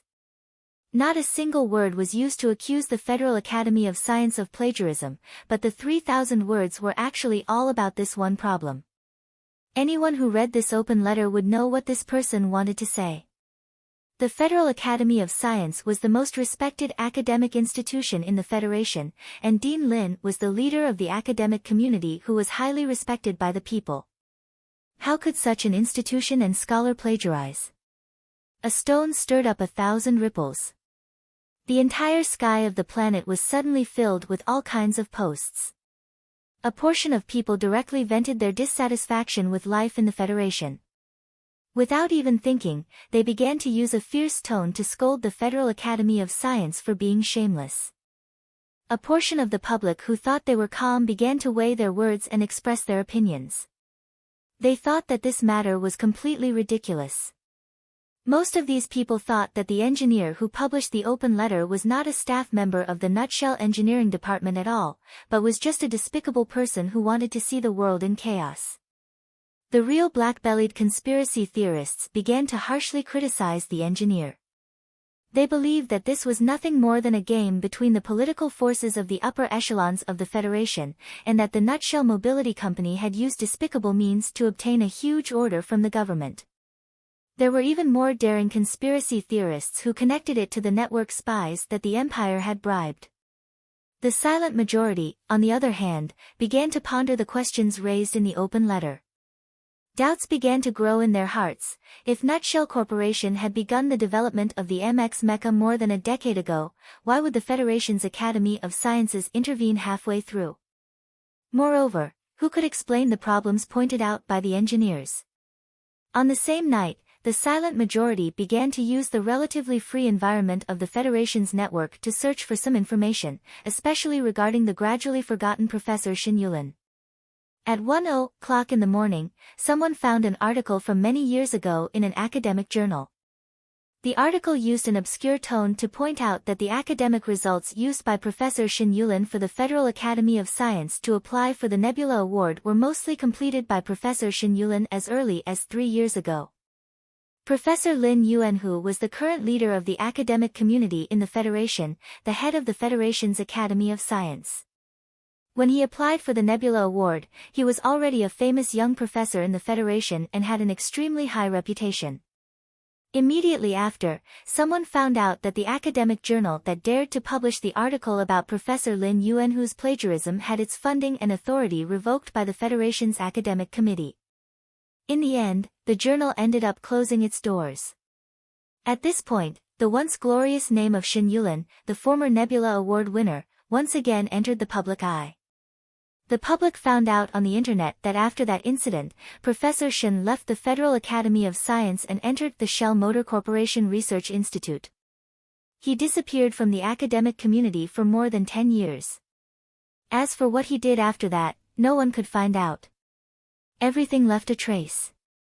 Lin Yuanhu probably didn't expect that the academic community of the Federation, which was under his control, would no longer dare to oppose him. But on the Federation's public network, the ancient information was still preserved. At 3:30 in the morning, someone finally found out about the incident at the Shell Motor Corporation Research Institute half a year ago. Not long after Professor Shin Yulin's death, his laboratory had been sealed up, and that assistant researcher who had accompanied him at the end had been arrested. Now, his whereabouts were unknown. One problem after another was dug up by the public. Although it was just bits and pieces of evidence, coupled with their enthusiasm and imagination, a story of a top student suppressing his dissidence and shamelessly stealing the fruits of another's research had already been formed. The angry people became angrier and angrier, and the silent people also began to publish long articles full of logical reasoning. Even those bitter and mean conspiracy theorists, after a few hours of silence, began to jump out again. Only this time, their target was already the Federal Academy of Science, and even the Federation government. The first 40 pages of Planet Sky's discussion section were all discussing this matter. At this time, no one was concerned about whether the Federation's new MX Mecha standard was based on the Federal Academy of Science or Nutshell's latest standard. Everyone was only guessing whether plagiarism really existed. The media caught wind of the news, and at 5:00 in the morning, a reporter from the Federation's most widely circulated serious magazine, Galaxy, called the number of the Federal Academy of Sciences press officer. Over the phone, the reporter told the other party about what had happened on the internet that night, and asked if the other party had anything to say in response. The internet is free, freedom is lawless, and lawlessness is untrustworthy. As the press officer of the Federation's highest academic institution, do you think I need to give any response to these unreasonable comments? The Federal Academy of Sciences press officer laughed loudly on the other end of the phone. I just want to tell you in private. Regarding this kind of shameless slander against the Federal Academy of Science and Dean Lin, we will reserve the right to sue the rumor-monger. After the reporter hung up, he shook his head. He thought to himself, you're still picking up the phone at 5:00 in the morning. Obviously, you haven't slept yet. It looks like you must have been disturbed by the news of the Shell Motor Company's successful research and the rumors of plagiarism on the internet. You can still laugh so heartily. It was unknown whether this reporter did not follow the principle of private conversation, or whether some busybody had imitated the tone of this press officer, but in any case, on the Internet's news bulletin board, a post similar to the content of this conversation appeared once again. Behind it, there were countless replies from the public. I'm so scared, my previous comments were caused by someone hacking my account. I do not bear any legal responsibility, I live in Bermuda. If you have the ability, cross the universe to hunt me down. The next day, it was also raining in the capital special district. Professor Shin was holding an umbrella. Just as he was about to walk through the gates of the first military academy, he was surrounded by countless reporters who came out of nowhere. He looked at the umbrellas, cameras, and camcorders all around him and was slightly taken aback. He did not understand what had happened. He slept extremely early every night, so naturally, he did not know what had happened at Shell Motor Company or what had happened on the internet. After being informed of the news on the internet by the reporters, Professor Shen was silent for a long time before he raised his head. A faint smile hung on his face as he said, "It's not convenient for me to say anything." At this moment, he knew that Su Lu, his father's favorite student before his death, had finally begun to seek something for his father in the underworld. His emotions were calm, but there was a trace of comfort in them. "Professor Shen, what exactly was the problem between Professor Shen and Dean Lin back then?" "It's said that they were colleagues in the same laboratory back then." "Professor Shen, is the ceiling of Professor Shen's laboratory related to the development of the MX mecha this time?" "There are rumors on the internet that Professor Shen's academic legacy is now owned by an assistant researcher. As the only heir to Professor Shen's legacy, do you have any comments on this?" Professor Shen had not answered any of the reporter's questions, but when he heard these words, he stopped in his tracks. He turned his head and said seriously, "This sentence is true. According to the agreement between the Federation and the government, the final 10 years of my father's research results belong to my father. The Federation only has the right to use them, and this right has now been transferred to the hands of my father's student. The transfer process was witnessed by my lawyer and myself. If necessary, I am willing to repeat the above explanation again." The reporter's tiny recording pens faithfully recorded these few sentences. Another reporter asked anxiously, regarding Dean Lin's plagiarism of Professor Shen Yulin's academic achievements, as well as the Federal Academy of Sciences' possible plagiarism of the Shell Motor Company's design, "Can you say a few words?" Professor Shen was silent for a long time, then he shook his head and said, "I have no evidence."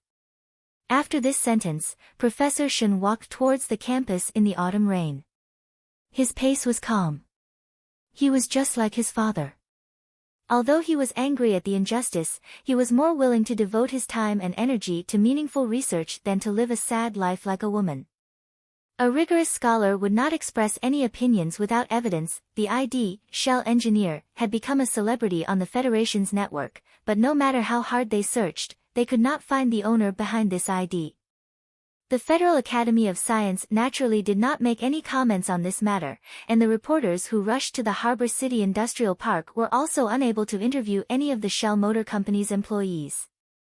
However, they finally received confirmation from the Shell Motor Company's news department that the Shell Motor Company had indeed successfully developed the new MX mecha. It passed the preliminary inspection by the Department of Defense and was temporarily named Little White Flower. There was no grand press conference. It was as if the weather was good to announce this important news. All the reporters felt a little uncomfortable. They did not understand why the Shell Motor Company was so low-key. Supervisor Jose walked into the warehouse and said to Su Lu, who was working hard at the workbench, "Did you go online last night?" Su Lu smiled. Mr. Jose did not say anything else. He only sighed and said, "The president's office called the CEO's office. Apparently, the CEO scolded the CEO, and then the CEO scolded me. Actually, what I want to say is that we have already done what we should have done. I believe that our research on mecha is more solid than the Federal Academy of Science. As long as we fight for it, the Federation's mecha standards in the future will definitely use us. Why do we have to cause trouble at this time?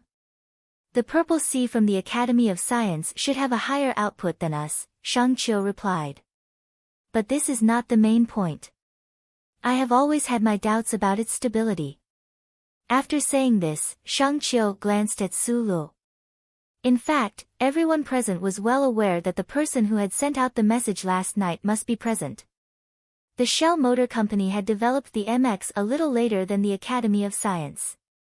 No matter how grand a press conference they held, it would not be able to achieve the sensational effect that the Academy of Science had. This kind of bottom-up, from the internet to the real world, could instead achieve good results. Su Lu thought to himself that just getting the standards was not enough. Mr. Jose looked calmly at Su Lu. He knew what he was thinking. This matter concerned Professor Shin's reputation. This genius technician would definitely not back down. There is no evidence. Mr. Jose was silent for a moment before saying, no matter how much the people talk about it, there is no evidence. After a while, it will die down. I'm thinking of a way to let the evidence grow on its own, said Su Lu with his head lowered. Overnight, the entire Federation knew that the Shell Motor Company had also successfully developed the new MX mecha. As for what standards the Federation should use, heated discussions began in the various official residences in the capital, in the offices of the Federation Management Committee, and in the staff meetings of the various military regions. Also overnight, on Star Sky, including the Federation's public network, any discussion of the new mecha was swept clean.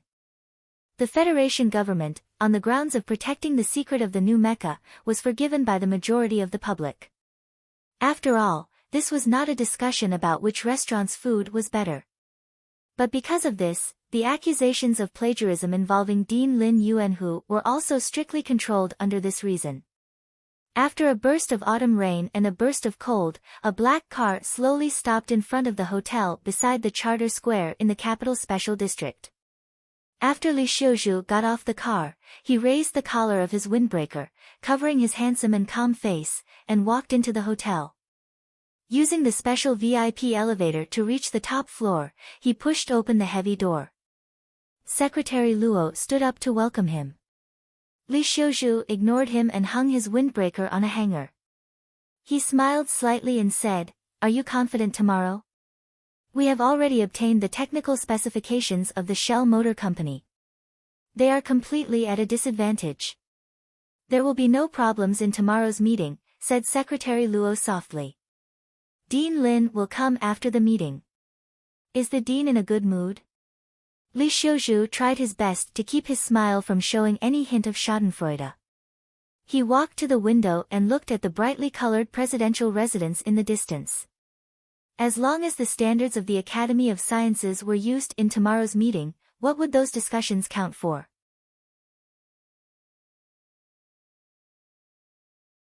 Chapter 245.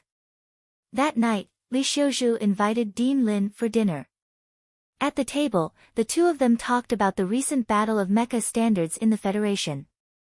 The data from the Federal Academy of Science and the Shell Motor Company had already been handed over to the government. As for who the government would choose in the end, it was still a long process of struggle. However, from Dean Lin's side, Li Xiuzhu had obtained some inside information and was relieved. As long as the purple CMX from the Academy of Science could completely suppress the little white flower from the engineering department in terms of technical specifications, it would be much more natural for him to take advantage of the situation and do some tricks outside the decision-making level. Generation after generation of aristocratic children appeared in the Federation, but there weren't many who could truly lead the society for a time. Li Xiuzhu was the first in line to inherit the Li family, but this was the first time he had appeared on behalf of the family alone. He had gone deep into the political circle to stir up trouble. This matter involved the presidential election and his own future, so he naturally couldn't allow his performance this time to fade into the crowd or even become a laughingstock. Today, the Federal Academy of Science had already been tied to the election war chariot of the two candidates.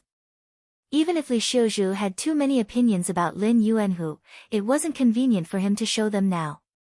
After all, if the Academy of Science lost the standards battle, the plagiarism controversy wouldn't be able to calm down even if it wanted to. This would also have a responsible impact on the presidential election. As a nephew, he wouldn't be so presumptuous as to show a black face to the leader of the Federation's academic community at the dinner table, but he really didn't have much interest in catering to the other party. Lin Yuanhu still had that noble and respectable expression on his face, as if he wasn't affected by the rumors accusing him of plagiarism among the people. Speaking of which, it made sense. After sitting in the position of the head of the Federal Academy of Science for so many years, his tenure was much longer than that of the president's. This kind of important figure would only smile slightly towards the discussions of the ordinary people and not care at all. After a dinner that wasn't very tasty ended, Dean Lin received the promise of continued support from Li Xiuzhu, and Li Xiuzhu also received the assurance that there wouldn't be any problems with the Academy of Science. They didn't taste much of the food, but both parties were quite satisfied with this interaction. Li Xiuzhu politely sent Lin Yuanhu out of the restaurant and walked toward the car outside the hotel's revolving door. He was like a real nephew showing respect. The old man and the young man were escorted by their secretaries and subordinates. When they were about to leave the hotel, they saw 6 or 7 people coming in from outside. Those people were young and wore very ordinary clothes. However, in the gloomy autumn day, they gave people a sense of calmness and experience. This high-class hotel was filled with high officials and nobles. With so many people coming and going, it was very lively. It was very normal to meet someone at the entrance of the hotel. Li Xiuzhu's footsteps slowed down a bit. At the same time, he noticed a man with small eyes in the group. He looked a little familiar. Secretary Lu's eyes flashed with a strange color. He leaned close to Li Xiuzhu's ear and whispered, "They are from the Nutshell Engineering Department. The small-eyed man in the middle is Su Lu." Li Xiuzhu's eyebrows jumped. He was a bit surprised, but he immediately remembered that the Federation was in the middle of reviewing the standards. The Nutshell Engineering Department would definitely send a technician over. He turned around and glanced at Su Lu imperceptibly.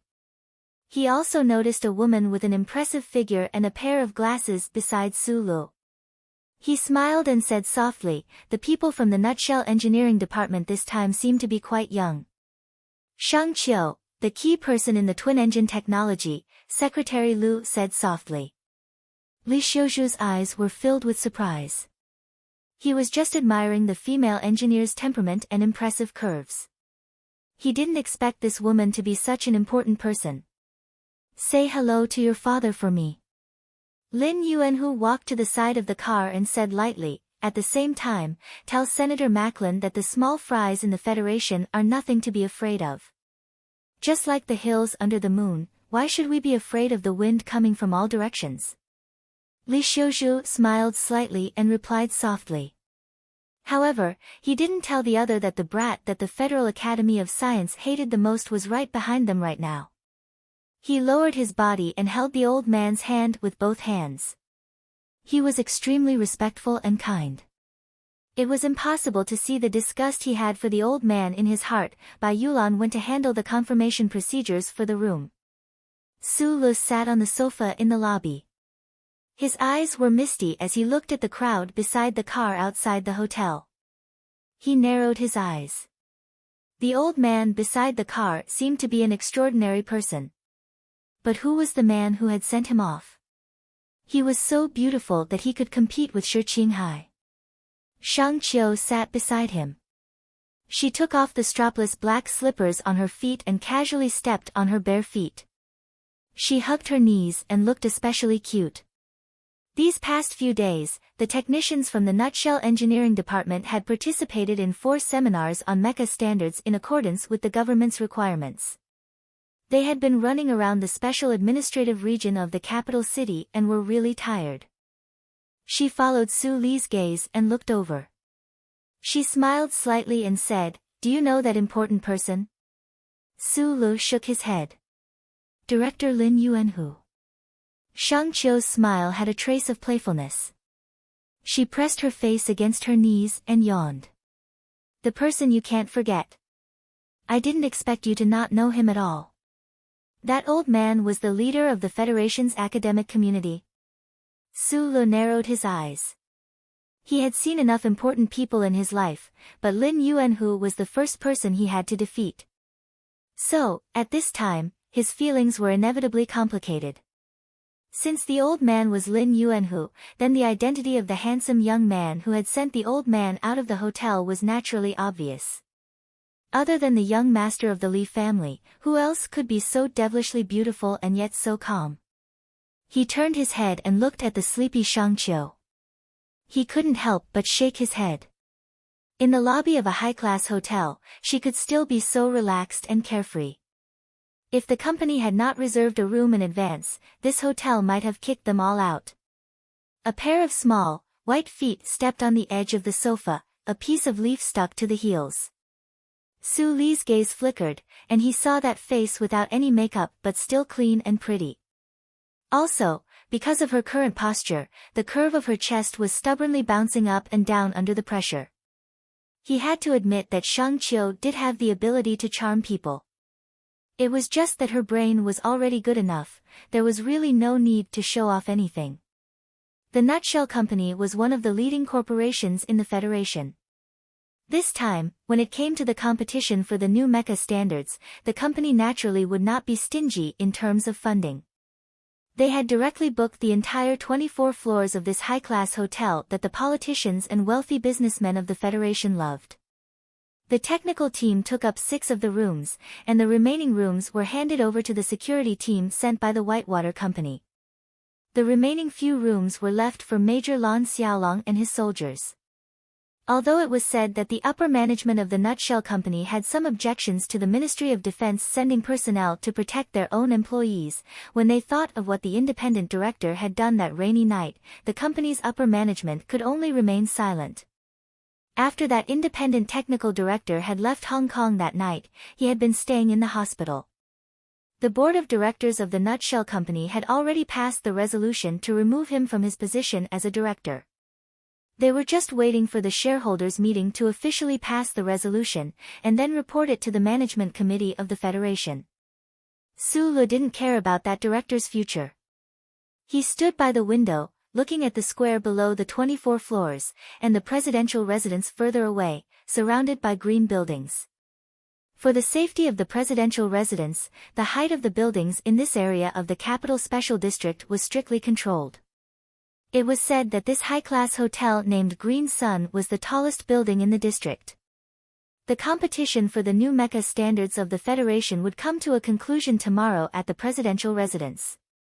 Su Lu thought of this, and his mood became heavy. The competition for the standards wasn't sent to the Ministry of Defense, nor to the Academic Committee. President Sieg had directly put it on the agenda of the office. What did this mean? Bai Yulan knocked on the door and came in. She helped him tidy up his clothes, made a cup of green tea, and then walked behind him. Following his gaze, she knew what he was thinking.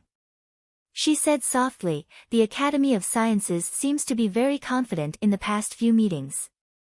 During the meetings, the two sides hadn't shown any specific technical data. Su Lu thought of the scene where Shang Qiu had confronted those old professors, and couldn't help but laugh bitterly. Shang Qiu's confidence came from her and her own abilities, but where did the Federal Academy of Sciences' confidence and even pride come from? "Their data is definitely better than ours," Su Lu said, "and they must have obtained Little White Flower's data through some means." "No confidence?" Bai Yulan passed the tea to him and asked softly. Su Lu took the teacup and looked at the swirling tea leaves in the water.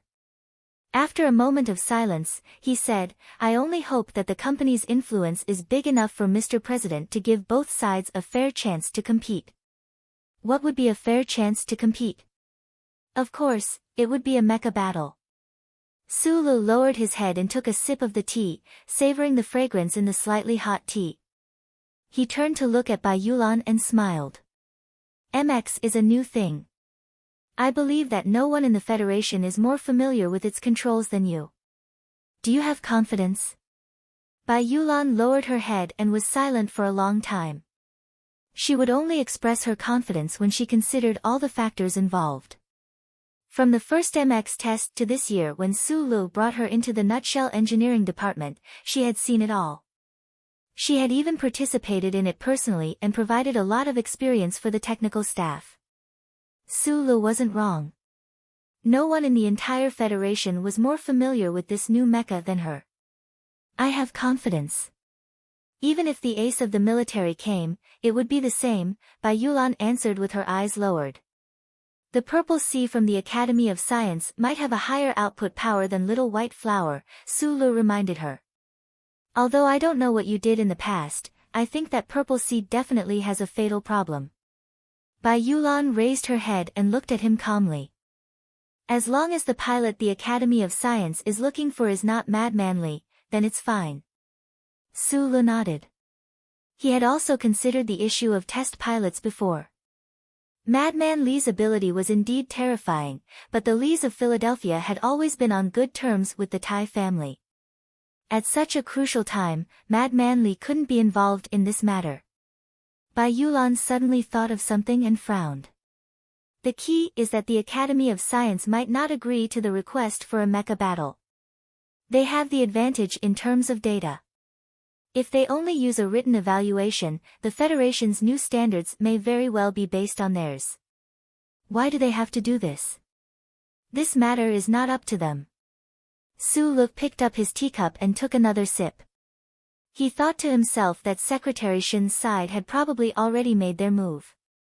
The battle between the Federation's new MX mecha was definitely going to happen. The autumn rain had stopped long ago.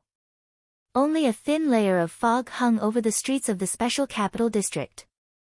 The other professors in the technical team obviously didn't sleep well. They were probably worried the entire night because of the standard confirmation meeting today. On the other hand, Su Lu and Shang Qiu seemed to be full of energy. Shang Qiu's confidence came from the things that Su Lu had told her, as well as a kind of fanatical worship of technology. Su Lu didn't have much confidence at all. He only believed in the influence that the Tai family had on the Federation. He even vaguely guessed that the meeting today at the president's office wouldn't be able to set the standards for the new mecha at all. They would only come up with a method to set the standards. Of course, what he hoped for was a mecha battle. This was the simplest and most direct way to slap the opponent in the face. The Nutshell Company's car picked them up from the entrance of the hotel. After only 5 minutes of driving, they arrived at the edge of a large green lawn. Everyone got out of the car and began to undergo strict security checks. The workstations that they brought with them were also moved to the president's office by specialized personnel. Su Lu looked at these special task force agents who were wearing black suits and white earphones. They weren't unfamiliar to him. When he was with Tai Ziyuan, he had seen many of them. When he thought about how important the Tai family was to President Sigurd, he was much more confident about today's standard meeting. They walked along the path in the middle of the lawn toward the president's office in the distance. The white president's office was faintly discernible in the thin fog, but it didn't feel like it was floating. There was only a sense of solemnity from history and the awe of power. The president's office of the Federation would have its outer walls repainted every 10 years. The color of the outer walls was decided by the citizens through online voting. This decade, the color of the outer walls was white. From time to time, black cars would drive past them. Su Lu, Shang Qiu, and the others stepped to the side to let them pass. Looking at these custom-made luxury cars and the eye-catching special license plates on the cars, they knew that these people were all important people of the Federation who were here to attend the standard meeting today. Commander of the 1st Military Region, Chairman of the Joint Chiefs of Staff, General Miles. Bai Yulan looked at the black car with the military license plate that had just driven past and whispered to Su Lu. He was from the 17th Armored Division of the 1st Military Region, so he was naturally very familiar with the car of this military leader. The cars of these important people naturally didn't need to go through the outer security checks.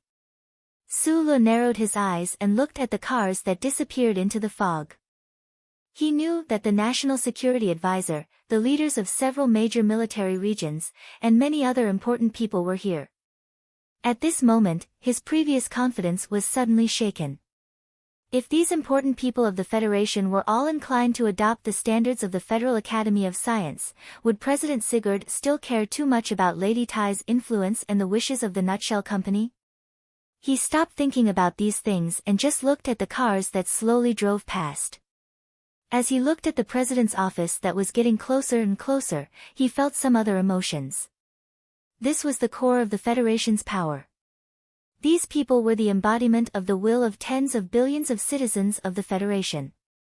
When he was at Donglin's Zhonglo Street, he didn't dare to imagine that he would one day enter the president's office and pass by these important people. It was still early when they entered the president's office, so the meeting hadn't started yet. The technical team of the Nutshell Company was arranged to wait in the lounge. Shang Qiu was going to represent them to give the final concluding speech. At this moment, she was not just silently eating the snacks on her plate. "Are you a bit nervous?" Su Lu gently clenched his fist and looked at the oil paintings on the walls of the lounge. Thinking that these were the things that the presidents of the Federation had seen with their own eyes and even touched with their own hands, even though he was extremely slow when it came to power, he still felt a trace of the weight of history and the oppression of power. "A bit," Shang Qiu said vaguely. She was wearing a light blue formal suit today, which set off her beautiful figure. "When I think about letting those politicians and generals listen to the lecture and explaining those complicated technical terms clearly, I feel a bit of a headache." "I thought your nervousness was the same as mine, because we are in the president's office." Su Lu smiled bitterly.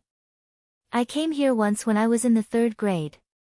Shang Qiu wiped the crumbs from her mouth and looked at Su Li's shocked expression. She explained with a smile, "The president's office is open to tourists once a week." "What's so strange about it?" Su Lu scratched his head awkwardly. He was an orphan from Donglin, so he naturally didn't know about these things. An official from the president's office came to inform them. Shang Qiu followed him into the tightly shut conference room. The technical team of the Nutshell Company, including Su Lu, began to stare blankly at the door at the end of the corridor. They didn't know what was going on inside and whether Shang Qiu's presentation would be successful. It didn't take long for Shang Qiu to come back with a computer. She sat beside Su Lu, shook her head, and said, "I can't see any signs." "Then let's wait," Su Lu said. No one would have thought that this wait would go on for an entire day and night. The biscuits of the president's office were indeed delicious, and the tea was truly a product of mountain mist. However, it wasn't a good idea to keep eating like this. Su Lu looked worriedly at the door, a very bad feeling growing in his heart. Those important people had actually discussed for so long without a conclusion, one could imagine how intense the situation in the conference room must be. He was very worried. If the Federation government didn't even give the Nutshell Company a chance to battle Mecha, what else could he do? Everyone has seen the technical data. The National Security Advisor rubbed his somewhat numb forehead and said, "The Federal Academy of Sciences Purple Sea has the overall advantage." He looked at the president sitting at the back of the office and said with a smile, "Hu Fu, we've already given the Nutshell Company enough chances."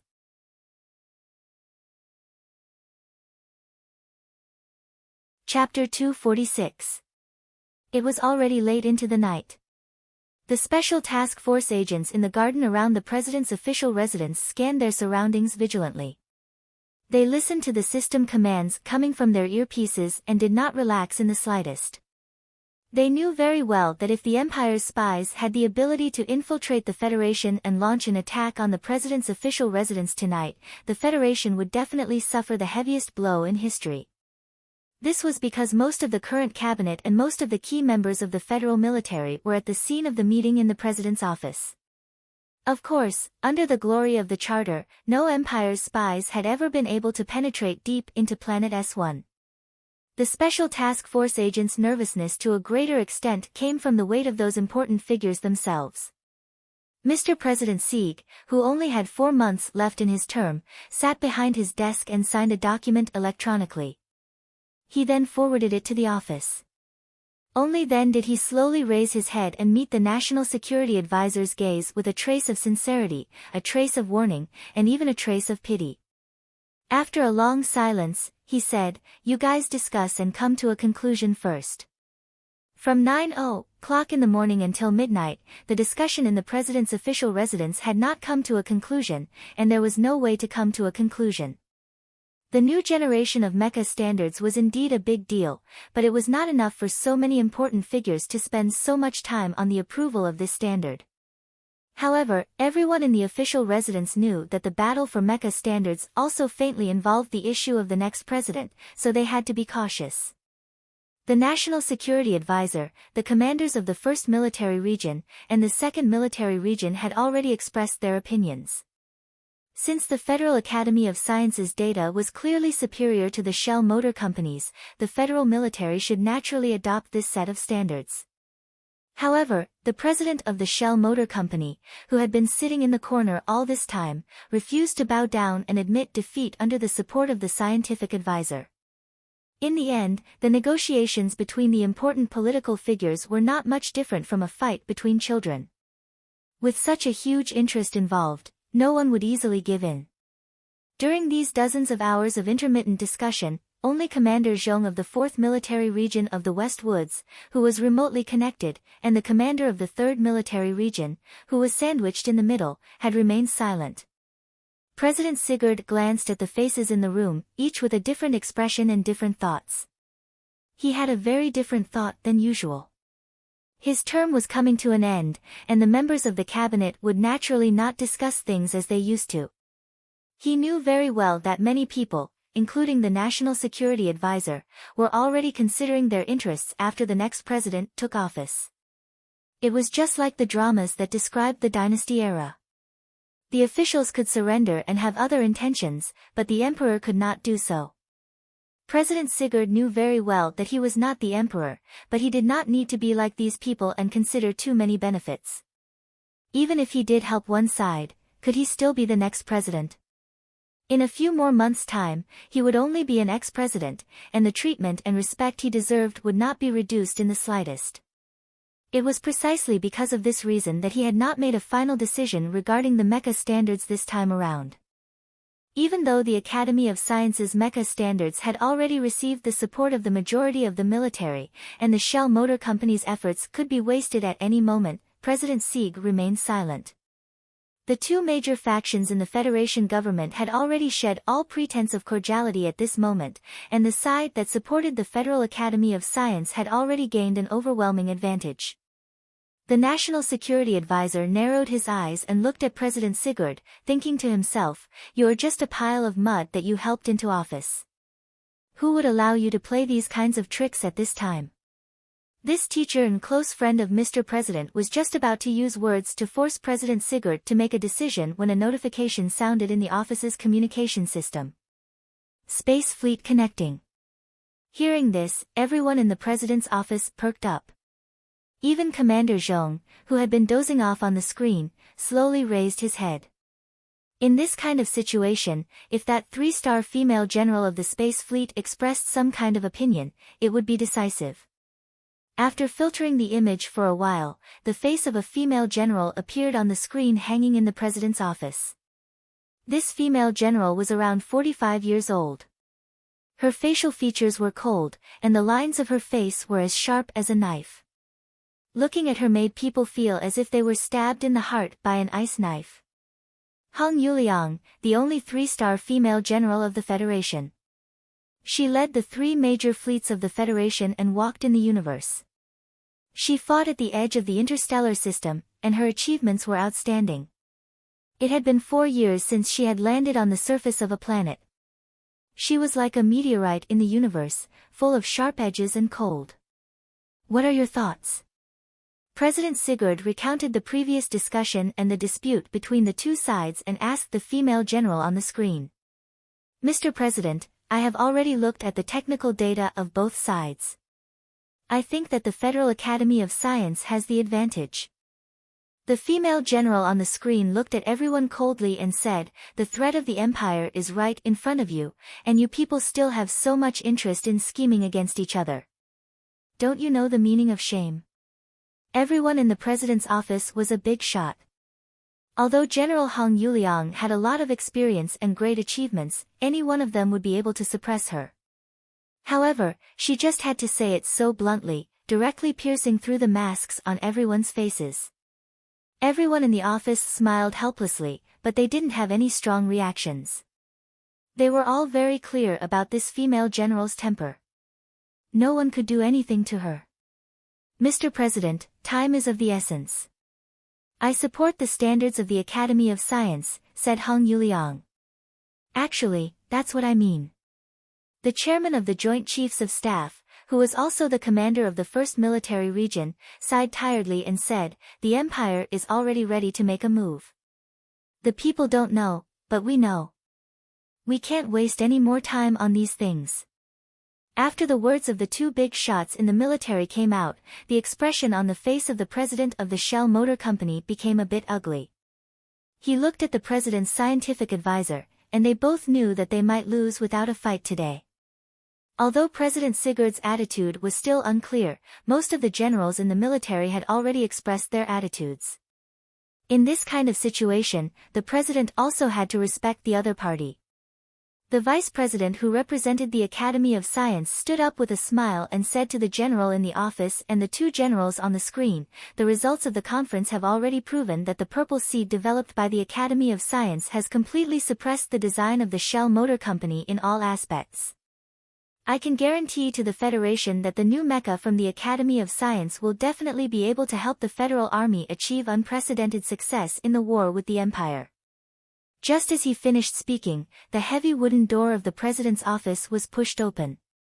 The deputy director of the office, Boog, walked in with a strange expression and said, Philadelphia called. The atmosphere in the president's office became abnormally strange because of the words, Philadelphia called. The commanders of the 3 military regions and the female general of the Space Fleet began to tidy up their military uniforms. Commander Zhong of the 4th Military Region opened his eyes abruptly, and the rest of the people were slightly stiff. They didn't know if this sentence was true or not. Philadelphia called. That old man seemed to have not cared about the affairs of the Federation for more than 10 years. Why did he take the initiative to contact the president today when discussing the mecha standards? The expression of the National Security Advisor froze for a moment before returning to normal. He also didn't think that such an unexpected situation would happen, but then he thought that no matter how respectable that old man's status was, this was still an important matter for the Federation. The other party couldn't just use his status to mess around. There was no video, but an old voice sounded from the phone in the president's office. A mecha standard actually took 1 day and 1 night to discuss. Then if the Empire invades again, do we have to discuss this for 2 months? Do we even need to invite the members of the Federation Management Committee to participate in the discussion? President Sieg smiled slightly and said into the phone, do you have any suggestions? The voice on the other end of the phone said slowly, mechas are used for battle. The data is not important. 2 mechas fight, and we just need to see the result. The president's office was silent. No one would have thought that this great military god, who had not spoken about the Federation's affairs for more than 10 years, would actually speak up for the sake of the new mecha standards. Furthermore, the method he suggested was so primitive and barbaric, and even, a little naive. However, no one raised any objections. The chairman of the Joint Chiefs of Staff, General Miles, stood up and saluted into the phone. He said, General Miles reporting to the division commander. We will definitely complete the mission. Years ago, during the first intergalactic pursuit against the Empire, General Miles was the battalion commander of the 17th Armored Division, and General Li Pifu was the division commander of the 17th Armored Division. At this time, the other generals in the office had also stood up and listened respectfully to Fei Cheng's call. For the federal military, Fei Cheng's call was not a suggestion, but an order from their superiors. They only needed to follow orders. President Sieg stared at the phone in front of him. He did not feel that his authority was being challenged. Although the scene in front of him was a little ridiculous, and the Federation military did not respect the president and that old man, he knew that this was caused by history. As long as that old man was still alive, the Federation president's position in the hearts of the military would never be as high as it was stipulated in the Constitution. The National Security Advisor had been silent all this time. At this time, he suddenly said, Sir Marshal, if a mecha battle is to take place, naturally there needs to be a fair environment. Can we allow both sides to freely choose their own pilots? The battle for the new mecha standards of the Federation, after a day and a night of stalemate, was finally resolved with a phone call. It returned to the traditional mecha battle in the military camp. Although everyone knew that this method would not be able to fully display the new mecha standards of both sides, it was still a relatively fair method. Su Lo, who had been in the lounge of the president's official residence for more than 10 hours, finally heard the news after going to the washroom a few times. This news was not unexpected. It was also the best method he had imagined, because the Academy of Sciences mecha data did indeed have the advantage. However, he did not know what kind of struggles and secret compromises the big shots in the Federation's cabinet had gone through in order to achieve this mecha battle. He also did not know that this situation had been decided by the military god of Fei Cheng. Other than Shang Qiu, who had entered the president's office to explain, the rest of the technical team had not had the chance to enter. They had originally planned to explain some of the characteristics of the MX mecha to those big shots, but it seemed that those big shots did not need this at all. They would only do things according to their wishes. That night, returning to the 24th floor of the hotel, Su Lu looked at the dimming lights of the president's official residence in the distance. Thinking of Mr. CEO's solemn instructions, his heart also became heavy. This was already the last chance they could fight for. In a mecha battle, Nutshell definitely could not afford to lose. The mecha battle location has been chosen at the Old Moon base. Su Lu took the teacup and said seriously to Bai Yulan beside him, "The time is 3 days later. There's still time to make the initial preparations. However, this place is disadvantageous for us. The low-gravity environment will magnify the difference in instantaneous power output. Mobility is especially important at the Old Moon base. You need to be mentally prepared." Bai Yulan held her teacup with both hands and nodded lightly. She said softly, "Understood." Su Lu turned around, his eyelids drooping as he repeated the calculations he had done countless times in his mind. He said, "You must force the opponent into an overclocking battle. The Academy of Science did not do enough self-checks, so they definitely haven't discovered that problem yet. Under the overclocking state of the electronic jets, the longest stable time is only 3 minutes. You just need to drag on for 3 minutes, and their purple sea will be destroyed for everyone to see." Concentrating the power of both engines to make an instantaneous increase in power output was an operation that would only be used in an absolutely intense mecha battle. At this time, Su Li's request for Bai Yulan to drag the Academy of Sciences Purple Sea into this state and maintain it for 3 minutes was a very difficult request. "No problem." Bai Yulan lowered her head and said softly, "After hearing what you said, my confidence is increasing. I even somewhat hope that the opponent will choose Mad Manly as their pilot." Su Lu laughed, shook his head and said, "This possibility is too small. Previously, the president said that this mecha battle was the intention of the Lees of Philadelphia. It's obvious that they are helping us. How can Mad Manly participate?" Li Xiuzhu stood by the window with a gloomy expression. He didn't know that Su Lu had been standing by another window not far away, looking at the president's residence with him. The news that came earlier made him feel somewhat unhappy. His family had spent a lot of money to convince the National Security Advisor. They had also used their relationship with the First Military Region and the threat of the Empire to make the big bosses of the federal military firm their stance. However, he didn't expect that all of this would disappear because of a call from Philadelphia. "Don't worry about anything." There was only one energy-saving lamp in the room, so the light was somewhat dim. The president of the Academy of Science, Lin Yuanhu, sat on the sofa in the luxurious suite. His expression was very calm as he looked at this young nephew of his and said, "It's just 3 days later than scheduled." Li Xiuzhu turned his head and forcefully hid the trace of displeasure on his face. He smiled and said, "It's good that Uncle Lin has confidence. I have confidence in the research ability of the Academy of Science." Lin Yuanhu's expression slightly darkened. This afternoon, he and Li Xiuzhu had been waiting in the hotel for the news from the president's residence.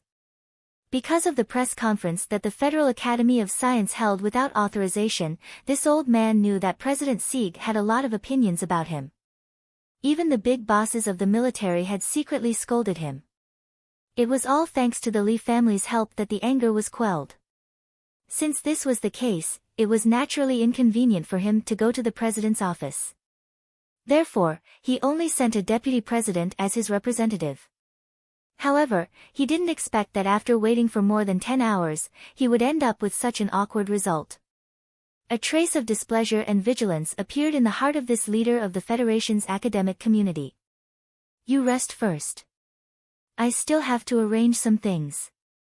Li Xiuzhu smiled slightly and walked out of the room. Just outside the room, he first called his father.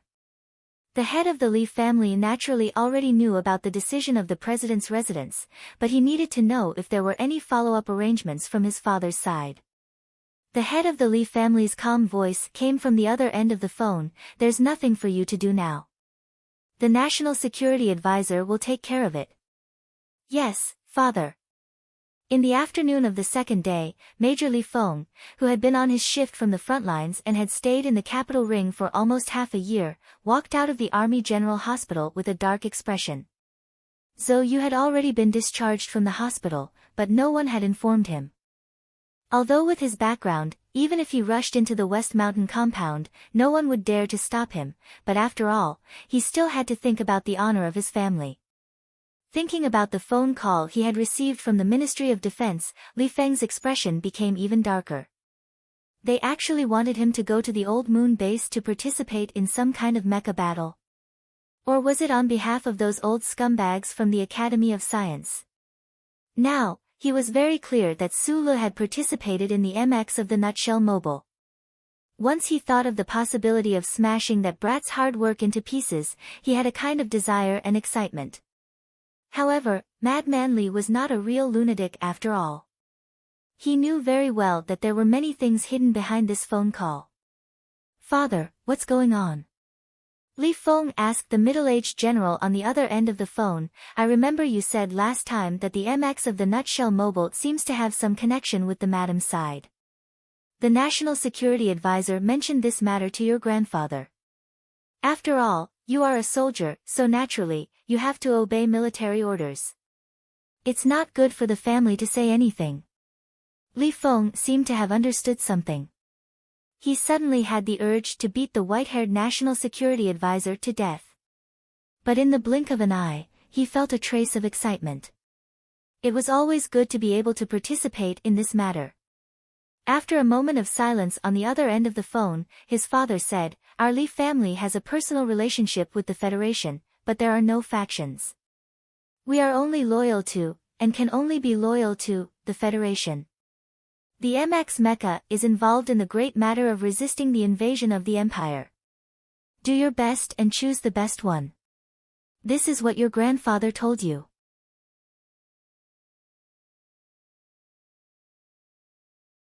Chapter 247. In the deep blue space, countless stars were quietly watching the spaceships flying among them. The people on the spaceships were also watching them. In the field of vision below the dark star field, a giant hexagonal space station was reflecting the light of the stars. It was brighter than any of the stars in the field. The hexagonal space station quietly overlooked the surface of planet S1, ready to accept the spaceships that leaped out of the atmosphere at any time. Su Le stood beside the porthole, squinting his eyes as he watched the space station not far away. He was slightly excited. He had experienced space travel before. The last time he took the ancient bell from Donglin to the capital ring, it was at the giant space station that he took the spaceship to transfer to. However, the spaceship he took today did not stop at the space station. Instead, it directly broke through the gravitational pull and atmosphere of planet S1 and flew into space, heading towards the Old Moon base. The Shell Motor Company had its own commercial fleet. It was not large in number, but its performance was excellent. The technical team was going to the Old Moon base to participate in the test battle of the new MX Mecha. Naturally, the headquarters provided the best spaceship, so there was no need to resupply or transfer at the space station. The light of the stars outside the window suddenly dimmed. Su-lu knew that the spaceship was changing direction. He walked back to his seat and looked at the serious expressions of his companions. He could not help but feel a little nervous. The technical staff of the Shell Motor Company were all wearing dark gray military uniforms. This was because, in a sense, they were all non-staff members of the Federal Army. Even Shang Qiu was a civilian major. In this spaceship, the only people who were not wearing military uniforms were Secretary Bai, who was beside Su-lu, and the CEO, who was sitting in the luxurious private room at the front of the spaceship. Bai Yulan had made a big mistake in the army years ago and was expelled from the army. The CEO did not want to use military uniforms to boost his confidence. The CEO of the Shell Motor Company, if placed in a place like East Forest or West Woods of the Federation, would be at the level of a district chief executive.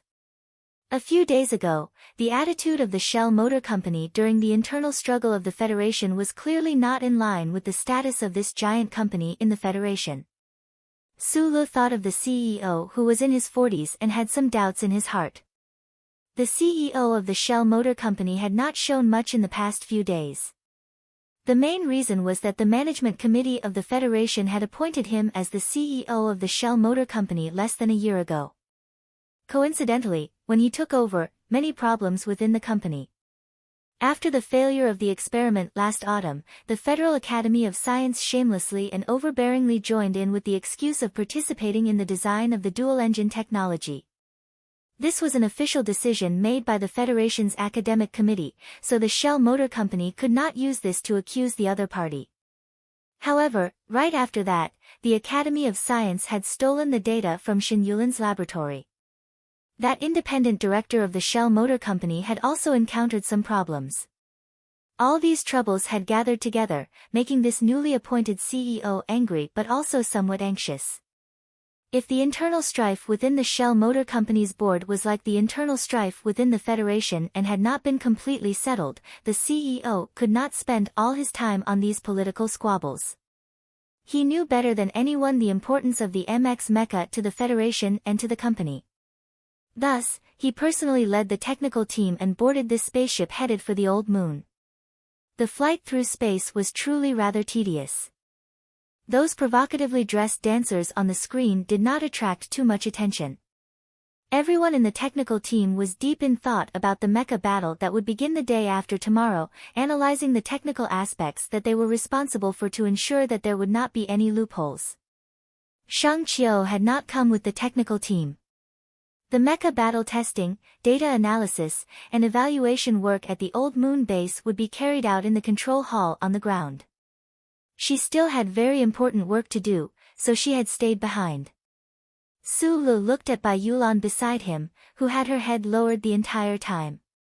He could not help but think that if Shang Qiu had been by his side right now, the journey would probably not have been so boring. Secretary Bai was too quiet, she really was not a good travel companion. Right at this moment, a voice rang out from the communicator. Su-lu was slightly taken aback, but then he got up from his chair and walked towards the room where the CEO was. Not long after, he walked back and sat back down with a heavy expression on his face. He could not help but glance at Bai Yulan again, wondering if he should tell her this news now or when the mecha battle begins. Bai Yulan saw the change in his mood and asked softly, "The other side has chosen?" "Yes." The mecha battle testing this time was of the utmost importance and had attracted the attention of countless people. Both sides would definitely choose the most experienced and most capable pilot in the Federation. Su-lu guessed that the other side would not have guessed that Nutshell Company had long since made the decision to use Bai Yulan as their pilot. However, he also did not expect that the other side would actually have a way to persuade that fellow to come personally. After a moment of silence, he said, "It's mad manly." Bai Yulan's delicate eyebrows rose, then calmed down. Like a small stone thrown into a lake, it settled down after a slight ripple. After a moment of silence, he took out a cigarette from his pocket, lit it up, and took a deep puff. Su-lu had always thought that Secretary Bai did not smoke. He did not know that that night, when Bai Yulan had seen him operate the old mecha and make so many fierce attacks, she had secretly smoked a cigarette. He also did not know that when MX had succeeded, Bai Yulan had also smoked a cigarette. It was not that Secretary Bai did not smoke, but he would only light one when he felt a real tremor. The smoke detectors in the spaceship began to beep, and the electronic female voice began to warn them. The surrounding technical team members were all startled out of their thoughts and looked curiously at Su Lu and Bai Yulan's seats. Then, they saw the two heavy and slightly tired faces, and in an instant, they understood something. Hearing the warning from the electronic female voice, Su Li's mood was somewhat irritated, and he wanted nothing more than to kick the loudspeaker away. What I was afraid of has come. Bai Yulan only took 3 puffs before the cigarette between her fingers burned to a crisp. He coughed lightly and said, "Boss, looks like the people behind you are not as powerful as you think." At some point in time, Bai Yulan had begun to refer to Su Lu as boss. Perhaps it was because of the 20 million Federation dollars. Su Lu knew what she meant. In the special capital region, the two of them had had a long conversation. The Tai family, who had always stood behind Su Lu, had always had a close relationship with the Lees of Philadelphia.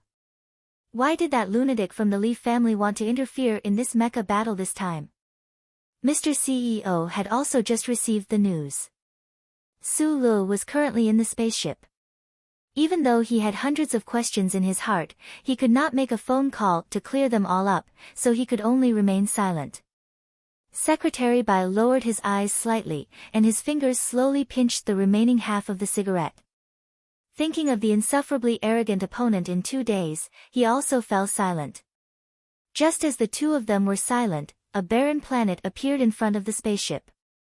The earthy yellow surface of the planet was even clearer under the light of the stars. Only the pearl-like structures on the surface and the black materials scattered all around reminded people that this was not an uninhabited barren planet, but the largest companion of Planet S1, Old Moon. Humanity's second entry into the universe, and the first planet to be officially developed was one of the 2 moons, Old Moon. In the literature, this satellite that had accompanied Planet S1 for billions of years was called Moon Number 1, but the people of the Federation usually called it Old Moon. The development of the Old Moon had been going on for many years. Although scientists had tried to recreate the ecosystem, they had failed time and time again. The phenomenon of atmospheric escape in a low-gravity environment could not be eliminated. However, the development of the Old Moon by humans was extremely deep. Those pearl-like structures that could be seen from space were actually as many as 700 residential bases. The bases were covered with high-strength multi-layer rigid membranes that filtered the blazing light of the stars and the omnipresent cosmic rays. At the same time, the life support system of the bases was isolated from the outside world. The black material that was about to cover a quarter of Old Moon's land area was transformed from the mineral resources of the 4 neighboring planets into a solar energy collection and absorption material. Now, it was completely capable of supplying energy to countless military and civilian bases on Old Moon.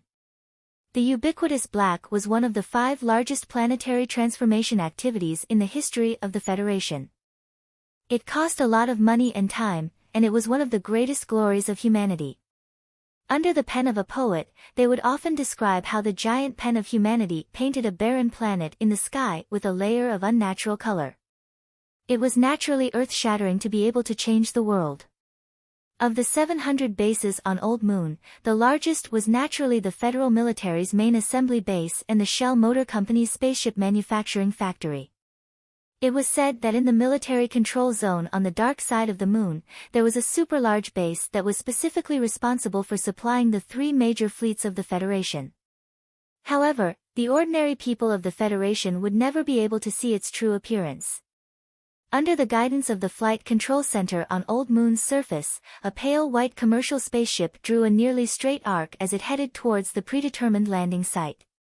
Just by looking at the exterior design of this spaceship, it was obvious that this was a direct endurance spaceship that could break through the S1 atmosphere. On the side of the spaceship was a line of very eye-catching words: "Where there is metal, there is fruit shell." Seeing the pearl-like large bases becoming clearer and clearer, the technical team members on the spaceship had already stood up and let out waves of exclamations. Humanity's transformation of the universe always made these engineers feel a sense of respect from the bottom of their hearts. These engineers and professors were researching mecha, not space battleships. For most of them, this was their first time at old moon bases, and that kind of excitement was indescribable. At this time, they were not even willing to think about the mecha battle that would take place the day after tomorrow.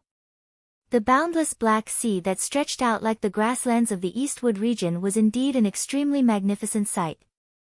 And those pearl-like bases that were covered by a giant membrane were also an exciting process. Sulu should have been excited by everything in front of him, but the extremely bad news during the journey made his heart feel a little heavy, and he actually somewhat ignored this magnificent scenery.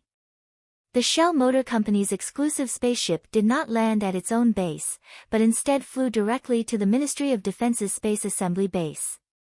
Accompanied by the loud sound of airflow and the electronic positioning siren, the spaceship steadily landed on the dock, and then a large piece of shrinking equipment placed it underground.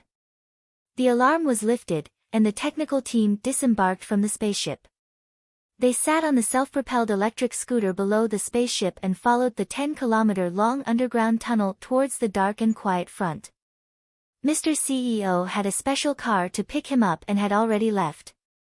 The moment they left, Sulu noticed that Mr. CEO's expression was a little gloomy. Beside him, his secretary was holding a phone and arguing non-stop with certain parties. The CEO of Nutshell probably also smelled a trace of danger. There were too many people in the Federation who did not want Nutshell to get the standard for the new mecha. Thinking of this, Sulu could not help but feel a little cold.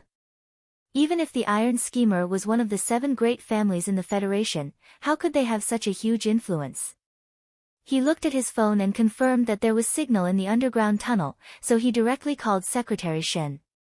Over the phone, he told the other party the news he had just received, and then quietly waited for the other party to reply. Shenli was silent for a long time on the other end of the phone before saying, "I just verified this news.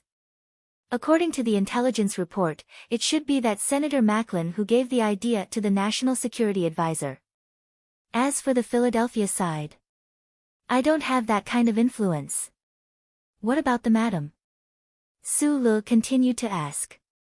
If it was in the past, no matter who the other party chose to be the pilot, it would not affect his confidence in Little White Flower and his judgment of the Purple Sea. However, Li Feng was different. He was a madman, the only grandson of the Lees of Philadelphia, and a rare super pilot in the federal military. At this time, if Sulu and Madman Li were to fight, he would not mind.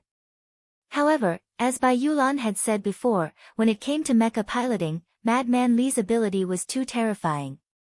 This was a result of his battle record. Sitting under the huge dome, Sulu looked at the layer of transparent film 10 meters away from him through the glass.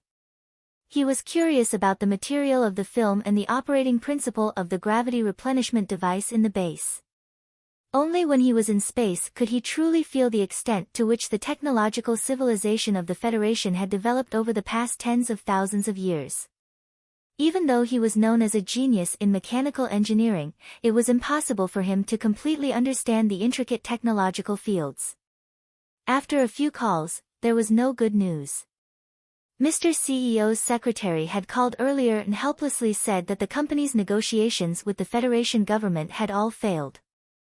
This was because in the meeting in the president's office, the military god of the Lees of Philadelphia had personally promised the National Security Advisor that both parties could choose whichever pilot they wanted. It was because of this heavy mood that Sulu decided to just focus on the structure of the final assembly base. However, no matter how he looked at the scene in space outside the film, he still could not calm down. There was even a faint trace of regret in his heart. If he had known this would happen, should he have asked Madman Li to be the pilot for Nutshell first? The living area of the final assembly base was very quiet. On the dome about a few hundred meters high, the automatic superlight cleaning maintenance robot was slowly working along the alloy framework. Sulu picked up the teacup in front of him and took a sip. He then felt that his thoughts were really a little unfair to Bai Yulan in front of him. What you said in the hotel that day was a lie, Bai Yulan said softly. Bai Yulan said softly, I've seen Li Feng operate a mecha with my own eyes. I don't have the slightest bit of confidence against him. However, since our goal is only to drag that purple sea into an unrestricted battle for 3 minutes, it is possible. Hearing this, Su Li's mood gradually calmed down. If they wanted to go head-to-head with the only remaining seedling of the Lees of Philadelphia, there was no point in looking for other ace pilots in the federal military. In comparison, Secretary Bai's understanding of the new MX mecha was deeper than anyone else's. Moreover, Su Li had always believed that this delicate man's strength had never been fully utilized. It won't change anything, Su Li picked up the teacup and said seriously, let's deal with him. Bai Yulan picked up the teacup and clinked it lightly with him. After hurriedly finishing the cup of tea, the technical team did not stay for long. They immediately rushed towards the core area of the base. Yesterday, Nutshell's MX mecha had already been transported from the port to the Old Moon base under the close watch of the military. According to the schedule, they were about to begin the mecha combat test, modifying the outer armor and weakening the firepower of the mecha.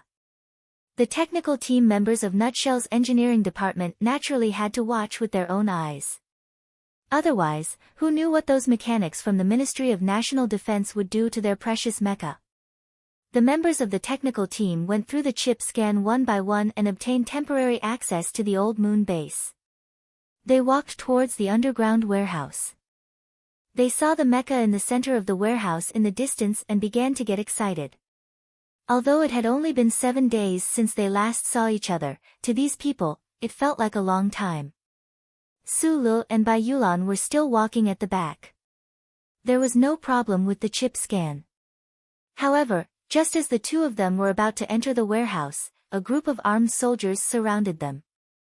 Su Li, the technical director of the Nutshell Engineering Department? An official in a black suit asked coldly. Su Li narrowed his eyes and said, yes. You can go in now. This person stays, the official said as he pointed at Bai Yulan. Su Li narrowed his eyes even more. He asked, why? Bai Yulan was suspected of illegally selling military equipment to foreign countries. Therefore, he cannot enter the core area, the official replied. Su Li knew about Secretary Bai's crimes. However, the military court did not convict him. Why did some people suddenly appear at such an important time? Unexpectedly, the faction from the Federal Academy of Science started to make their move again. Not only did they use Mad Manly as a test pilot, they also tried to stop Bai Yulan at the last minute. He looked at the official's cold face and suddenly said, this is a test pilot from Nutshell's company.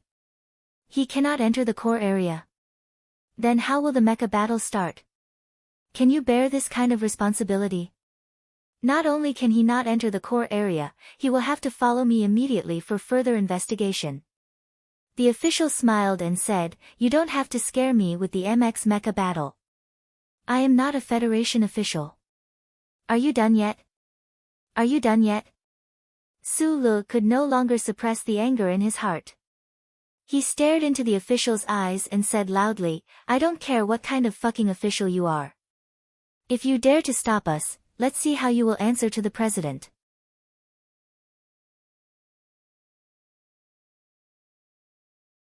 Chapter 248. Su Li had met many big shots in the Federation. Not to mention the president, who had been very kind to him throughout the journey and had solemnly instructed him to do so. Even the mother and son of the Tai family, as well as General Zhou Yingxing, were all big shots that could shake the surface of a planet with just a word from the Federation. However, meeting big shots did not mean that he could completely understand the way they did things. To be more precise, he still had not gotten rid of the moral standards of the citizens at the bottom of the hierarchy. He always thought that no matter if it was a politician or a politician, they would still need to maintain their dignity and do things according to the rules of the Federation. Even if they were faced with a strong conflict of interest, the way these people snatched benefits was always elegant, calm, and confident. It was just like how the Federal Academy of Science took the data of Professor Shen from the Husk Institute.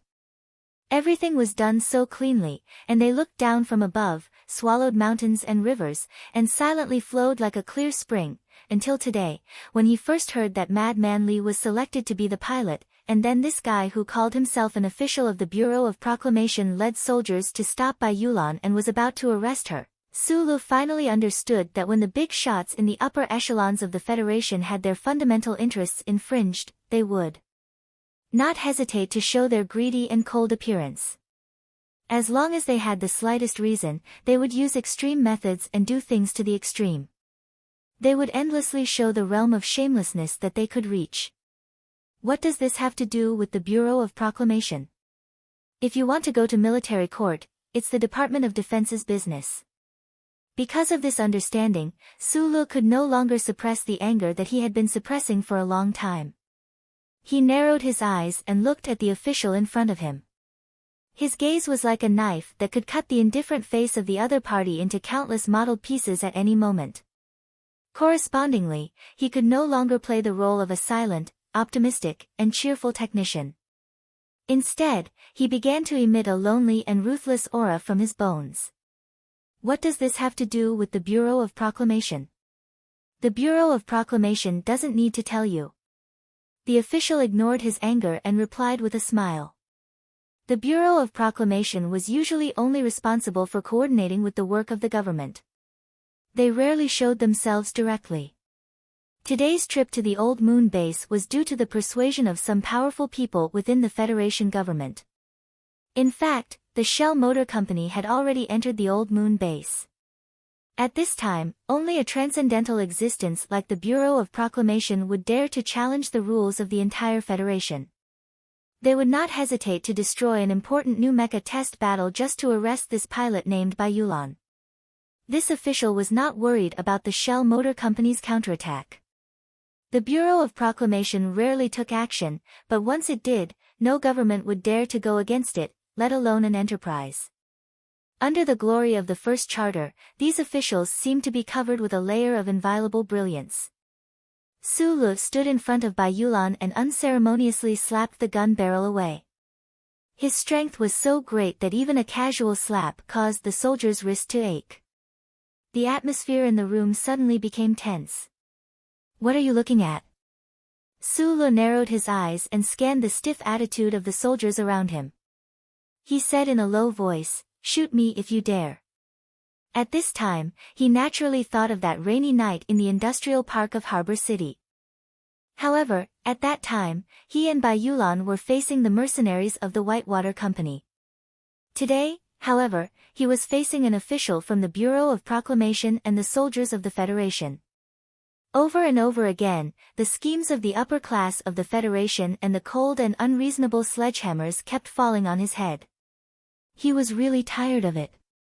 However, last time, he had the military order of the Ministry of Defense to protect him. This time, he was facing the Bureau of Proclamation. Who would come down from the sky to save him and Bai Yulan? The day after tomorrow, the government of the Federation would secretly conduct a mecha battle test. At this time, Sulu believed that the other party would not dare to use violence. He also could not allow these soldiers to arrest Secretary Bai. If the ace pilots he had secretly prepared for several months were all arrested, who would go up against that madman Li the day after tomorrow? Bai Yulan kept his head down and stood behind him. He did not stand in front of him to block the muzzle of the gun like he usually did. Perhaps it was because the other party's sudden attack today was related to him. He was even more silent than usual. However, when he saw Sulu angrily pull out the gun barrel, the corners of his eyes trembled slightly. He vaguely remembered the feeling of being protected by his comrades in the military camp all those years ago. The technical team members who had finished scanning the area noticed the strange movement at the door. They all walked back. After knowing the truth of the matter, their expressions changed drastically.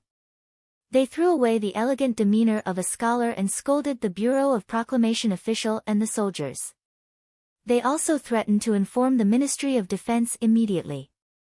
However, it was obvious that the Ministry of Defense could not threaten the Bureau of Proclamation official. In fact, this official had only taken a document from the Bureau of Proclamation and was able to command the soldiers stationed at the old moon base to do as he wished. This kind of authority was terrifying. Su Lu was calling the CEO. Since the other party had used such a shameless move, other than the CEO himself, the technical team members could not think of any other way. However, the call did not go through. Whether it was the CEO or the secretary's phone, both were turned off. He narrowed his eyes. He knew that the other party must have been prepared. Perhaps, the departure of the CEO was arranged by the other party. Bai Yulan's hands were hidden in her sleeves. Suddenly, she sighed and slowly took her hands out. From this sigh, Su Lu could hear many emotions. There was unwillingness to accept defeat, as well as helplessness and disappointment. Bai Yulan had joined the army when he was 15 years old. He didn't have any background or support. When he entered the Special Mecha Battalion of the 17th Armored Division, his small knife and his amazing mecha piloting skills were his true foundation. It was also because of his achievements on the front lines that he was only expelled from the army after he violated the military order. He wasn't sent to the military court. Even though she was a fierce veteran, after knowing that the opponent's pilot was Madman Lee from Philadelphia, she still wanted to avoid the battle. During this journey in space, Bai Yulan had done a lot of psychological preparation. She had stimulated the most powerful part of her mental world. That was why she could calmly say those words to Su Lu at the tea table. Bai Yulan had already decided to give it her all and leave no regrets. She wanted to see just how strong the grandson of her teacher was. However, just as she was about to summon her tiger chi, she was blocked by a pack of jackals and wolves in the forest. Heroes should have a place to use their abilities.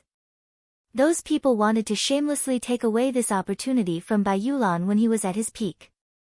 That sigh had a sense of unwillingness and indifference from the corner of Su Li's eyes. She noticed that Bai Yulan was not holding the delicate knife when she took it out of her pocket. Bai Yulan lowered her eyes and said, "I'll go with you." She had to go. The situation now was different from that rainy night. The faction led by the Federal Academy of Science was not even afraid to use their connections within the Bureau of Proclamation to prove that they were determined to win the Federation Mecha Standard battle at all costs. Although the destruction of Jade and Stone was tragic, the problem was that the opponent had only piled up a pile of firewood. Su Lu, on the other hand, was a 1,000-year-old gem in this mecha battle.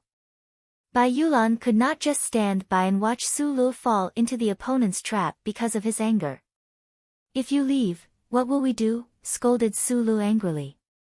"They just don't want me to participate in this mecha battle," said Bai Yulan softly. "At most, they'll just lock me up for a few days and I'll be fine. As for the mecha battle the day after tomorrow, you can go on your own." These last few words, Secretary Bai had said them very softly. Only Su Lu, who was standing in front of her, could hear them. A strange light flashed through Su Li's eyes. He had not expected Secretary Bai to make such a suggestion.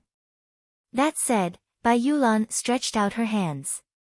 He knew that he was still paying back his debts for all the mistakes he had made in the military back then, as well as last autumn in Bermuda. Since the Bureau of Proclamation had appeared, they had naturally evaded the blockade of Unit 83-84 and obtained evidence of his crimes directly. Who knew how many years he would be sentenced to by the Federation Court? "No need," said the Bureau of Proclamation official with a smile. He too knew the significance of the mecha battle 2 days later. He was actually not very confident, so he only asked Bai Yulan to cooperate with the investigation. He had no intention of directly arresting her. After all, he had to take care of Nutshell's emotions. Bai Yulan looked at his smile, but did not feel the need to be taken care of.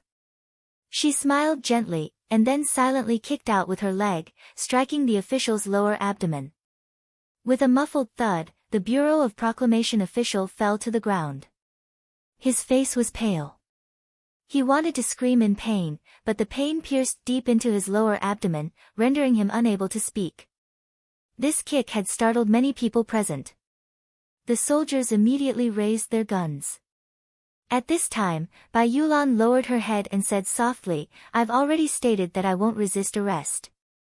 I hit him because of a personal grudge. If you want to sue me in court for fighting, I don't mind." Su Lu did not feel the slightest bit of relief from this kick. He looked silently at Bai Yulan, ignoring the official who was rolling on the ground in pain. He said, "I will get you out as soon as possible." Bai Yulan smiled slightly and said softly, "If you're angry, you need to vent. If you do things with this attitude the day after tomorrow, perhaps the results will surprise many people, including yourself." "I'm very angry." Su Lu narrowed his eyes as he looked at the white MX mecha undergoing modification in the middle of the warehouse. He thought of the little white flower that Shang Qiu had named it, and thought of Bai Yulan who had already been taken away. He said into the phone, "I've never expected the Federation to be fair, but I also didn't expect that in the face of such a situation, those people would actually dare to play politics so brazenly." After the CEO of Nutshell Mobile had returned and found out that the pilot he had chosen had been taken away by the Bureau of Proclamation, he was naturally enraged to the extreme. He had even called the president directly, but since the matter involved the Bureau of Proclamation, even the president's office had no way of ordering the other party to release the pilot immediately. He had not expected that the other party would be so shameless and direct, not caring at all about the issue of face. In his anger, he had made several calls to the Ministry of National Defense and scolded the federal military, but he still could not change the fact that had already happened. Even Nutshell Mobile's request to use this matter to delay the mecha battle was flatly rejected by the National Security Advisor in charge of this mecha test this time. At this time, Su Lu was on the phone with Zhou Yu. On one hand, he wanted to find out what was happening on the surface of Planet S1, and on the other hand, he wanted to vent the anger in his heart. On the surface of a conflict of interest, there is often a veneer of political harmony. However, if the benefits are big enough, people are not afraid to tear off this veneer and rush forward to snatch food, just like the wild beasts in the forest on the other side of the electronic fence. On the phone, Zhou Yu said softly, "The battle of the MX mecha involves a lot of benefits, and it also concerns Dean Lin's reputation in this life. He doesn't want to step down without any dignity, so naturally he won't care about these things. In the end, for you to be able to help Nutshell Mobile force the other into such a blatant ugliness is already very impressive." She glanced at the child in the nanny's arms and lowered her voice to say, "The winner is the king, and the loser is the thief. As long as the result is achieved, not many people care about the process. Right now, for you, the key is to help that little white flower win in the mecha battle the day after tomorrow. The Ministry of National Defense has urgently sent an ace pilot over," Su Lu said after a moment's silence, "but the opponent is using Madman Li, that's why I don't understand what the other side is thinking. Although the Lees of Philadelphia have always been known for their neutrality, I believe that if the madam is really willing to help Nutshell Mobile, she will definitely be able to do more. I remember Tai Ziyuan once said that the old director of the Bureau of Proclamation was a seventh-generation relative of his. I'm not sure about that either." Hearing Madman Li's name, Zhou Yu's tone became a little more cautious. "Right now, you can only hope that the ace pilot father has chosen for you all is stronger than that secretary of yours." After hanging up the phone, Su Lu walked closer to take a look at the mecha that was being modified. The engineers of Nutshell Mobile carried on with their own work with gloomy expressions. They stared at the mechanics of the main assembly base as they changed the firepower system and installed the outer armor sensor equipment without blinking. They had already arrived at the old moon base, but in the end, the opponent had still used underhanded means to take away their test pilot. The engineers of Nutshell Mobile all knew what this meant. Of course, they were worried that these mechanics of the main assembly base would not be too clean. Su Lu walked out of the core area warehouse and asked for a cup of green tea in the living area. He leaned against the glass wall and sipped on it. Through the many layers of rigid film, he looked at the desolate but moving surface of the moon outside the base and lit a cigarette. He smoked one cigarette after another until he felt that his lips were a little numb. The smoke made him squint his eyes. Only then did he feel a little better. He remembered what Bai Yulan had said before she was taken away and lightly clenched his fists. A soft synthesized female voice sounded, indicating that there was an external ship landing outside the main assembly base. Su Lu did not pay attention to it. President Sieg and the members of the Joint Chiefs of Staff would be watching the mecha battle from afar in the control hall of S1 the day after tomorrow. These 2 days, the spaceships that were taking off and landing at the old moon base were mostly engineers and logisticians. A few minutes later, the sound of footsteps could be heard from the entrance of the underground tunnel leading from the spaceship berth to the base. These footsteps were very steady, as if a group of soldiers were marching forward. Su Lu subconsciously turned his head to look, but his line of sight was blocked by the buildings. He could only see that many officers and mechanics in the living area were all walking towards the sound of the footsteps. Their faces were filled with excitement as they stood on both sides of the road. The first to enter his field of vision were the 10 or so professors from the Federal Academy of Science. It was obvious that the sound of these professors' footsteps had been drowned out by the sound of footsteps behind them. Su Li's eyes narrowed. He held his teacup and looked around the corner. Applause rang out first. The soldiers of the old moon base automatically stood in 2 rows to welcome the new arrival. Under the protection of several officers, the youngest lieutenant colonel in the history of the Federation walked out of the corner into the eyes of the applause and burning gazes, and into Su Li's sight. For the Federal Army, the successor of the Lees of Philadelphia was already worthy of such treatment. Moreover, Madman Li had already proven himself to be a legendary figure in the Federation with his insane battle results on the front lines in the West Woods. Su Lu narrowed his eyes and looked over there. He realized that Li Feng was not as arrogant and haughty as he had seen before. The 16-year-old lieutenant colonel was gracefully bowing and thanking the applauding soldiers around him. Under the watchful eyes of the crowd, Madman Li was just about to say something when he suddenly felt a gaze on him from behind. It made him feel extremely uncomfortable, so he instinctively turned his head and saw Su Lu standing by the wall with a cup of green tea in his hand. Madman Li narrowed his eyes. A hint of delight flashed across his features, like a tiger in the woods who had seen its most delicious prey. Although he had only participated in the mecha combat test to carry out the orders of the Department of National Defense, being able to defeat the mecha of the Shell Motor Company and make that fellow lose face was truly his greatest motivation. Hundreds of officers and technicians in the living quarters of the old moon base all noticed the gaze of the successor of the Lees of Philadelphia. They were all very curious as to who was worthy of his serious gaze. From the whispers of a few people, the crowd found out that the skinny young man standing by the wall was the technical supervisor of the Shell Motor Company. He was specifically in charge of the maintenance of the new mecha combat test this time. Under countless curious gazes, Li Feng waved his hand to stop the officers behind him from following him. He slowly walked towards Su Lu, each step steady and full of awe. Su Li's figure wasn't thin, but compared to Li Feng's body that was filled with strength, he looked a little delicate. He lowered his eyes and looked at the teacup in his hand, as if he had not noticed the arrival of this person. I said before that I would kill you with my own hands, but it's a pity that you don't know how to operate a mecha. Besides, this is a military mission. Even if you are in a mecha, I can't really kill you. Li Feng said seriously, but since I'm here, your Shell Motor Company doesn't have much hope anymore. No matter how bad that Purple Sea from the Academy of Science is, the outcome will be the same. If such domineering words came out of someone else's mouth, they would only find it ridiculous. However, this person had gone to the front lines to kill enemies at the age of 12, piloting an M52 and slaughtering the Empire's Royal Mecha Battalion. Yet, coming out of his mouth, it sounded so natural. The original pilot was called Bai Yulan. A few hours ago, he was here.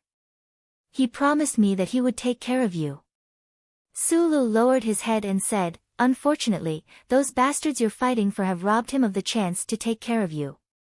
Invincible in the military? He stared at the teacup and muttered to himself, look at how confident you are. I suddenly want to make a bet with you. Madman Li looked at him with a strange gaze and said, "Go ahead. If Shell Motor loses, from now on, I will kneel when I see you and call you invincible Li. If you lose, give up the entire universe when you see me and stop bothering me. At the same time, remember to call me uncle. Or you can take down the door sign of the Feiqing Manor and give it to me." As he slowly said these words, Su Lu was still staring at the green tea in his cup, as if he was staring at the ugly faces of many important people in the Federation.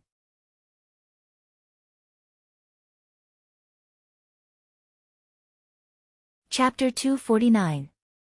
Just like any scene in a play, when two people who had no standpoint and were natural enemies met each other, sparks flew in all directions amidst their calm words. The surrounding extras naturally had to express their rich inner emotions with silence and astonishment at the appropriate time. They were inexplicably surprised by the bet. The population of the Federation was in the billions, and the Federal Army was in the millions. The number of heroes in history was innumerable. No one would have thought that a thin technician would say that he would dismantle the house number of the Lees of Philadelphia in front of the descendant of the god of war. Although Su Lu and Madman Li did not speak loudly, they did not deliberately avoid the surrounding crowd. The contents of the bet were clearly stated. When it fell into the ears of the crowd, how arrogant and even exaggerated was this? The arrogance of the Lees of Philadelphia had its own historical reasons and the fanatical support of the people of the Federation as its foundation. But what qualifications did this technician have to be arrogant? Su Lu was an arrogant person. His mood was calm and cheerful, like an ancient mirror made of water talc. In front of a gentle person, he would be gentle, and in front of a kind person, he would be kind. Whatever the world gave him, he would give back.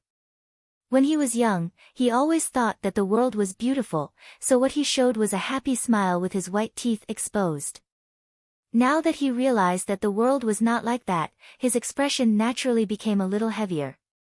When he was in the hospital, he did not want to give in to the wild and violent Madman Li, not to mention that he was in an extremely bad mood today, so he directly confronted him. This confrontation actually caused Madman Li to be silent for a long time. The 16-year-old lieutenant colonel of the Federation slowly narrowed his eyes. A hint of cruelty flashed across his youthful face, but he immediately returned to calmness. After confirming that every word Su Lu said was true, he said, "There are countless tons of crystal ores under a man's knees. I don't want you to kneel to me. If that little white flower nutshell is crushed this time, I only ask that you never see Zuyu again for the rest of your life. Don't show up in the capital ring again. Get the hell out of here as far as the Federation's warships can." "It's settled then." Su Lu placed the teacup on the table and prepared to leave. He didn't want the officers of the old moon base to look at him like he was an idiot. With his hands behind his back, Madman Li narrowed his eyes as he watched Li Du walk towards the corridor. He suddenly said, "Perhaps you have your own reasons for being angry. Those old guys at the Academy of Science are really bastards." Su Lu stopped, but he didn't turn around. "But this has nothing to do with me. I am a soldier of the Federation. I am here to participate in the mecha duel this time because I am following orders from the Ministry of Defense. I will not be angered by this bet. Since you've stayed in a body cultivation hall before, you should be very clear that the Purple Sea's maneuverability can only be displayed in the hands of someone like me. It's best if you tell Nutshell's pilots about these things as soon as possible." Su Lu lowered his head slightly. He knew what Madman Li meant. The two of them had exchanged blows in the Linyuan before. Although it had only been for a split second, they could both feel each other's strength in close-range combat. Madman Li seemed to have misunderstood him as an unknown expert nurtured by that body cultivation hall. Naturally, he thought that only the two of them knew how terrifying a new generation twin-engine mecha was when a close-range combat expert was piloting it. Hearing Madman Li's words, Su Lu suddenly remembered what General Zhou Yingxing had told him before. The army was not allowed to think. The Lees of Philadelphia specialized in nurturing the most standard professional soldiers of the Federation. The 16-year-old madman Li already had the faint feeling of military god Li Pifu from back in the day. However, he seemed to be more unbridled. This was probably the side effect of youth. However, from these few words, it was obvious that Li Feng was not a lunatic who only knew how to kill. That night, the entire Old Moon base was discussing the arrival of the successor of the Lis of Philadelphia. The legend of military god Li Pifu had gradually faded away. As for the story of the invincible madman Li, the soldiers stationed at the capital ring had only heard of it from their comrades who had retired from the front lines. Piloting an M52 and facing off against a team of soldiers from the Imperial Royal Mecha Battalion, what kind of level was this? The thought of being able to see the operation of those mechas with their own eyes in a few dozen hours made everyone excited. In the central area of the base, the warehouse allocated to the Shell Motor Company was shrouded in a low pressure. The mixed air provided by the life support system made the technicians feel a little strange. In fact, they knew very well that this strange feeling came entirely from the gradual loss of confidence. The pilot of the Purple Sea Mecha was Madman Li. The higher the reputation of this young lieutenant colonel in the military, the more helpless the technicians of the Shell Company felt. This was especially so after the Magnolia, who was chosen first, was taken away by the Bureau of Proclamation. The CEO of the Shell Company was still angrily negotiating with the government, but time was running out. That night, at 11 o'clock, another spaceship arrived at the Old Moon base from planet S1. The reserve pilot, accompanied by a team of soldiers and board members of the company, walked into the warehouse. If even this reserve pilot was taken away by the other party's tricks, the Shell Motor Company would most likely report the whole incident to the media and have a war with the government. In the dead of the night, all the technicians returned to their own rooms anxiously. The modification of the mecha program in the base had been completed. No problems were found, but they still felt a little uneasy. Su Le sat on the box under the pure white MX mecha. He chewed on the bread in his hand and mumbled, "I really didn't expect the reserve pilot to be you."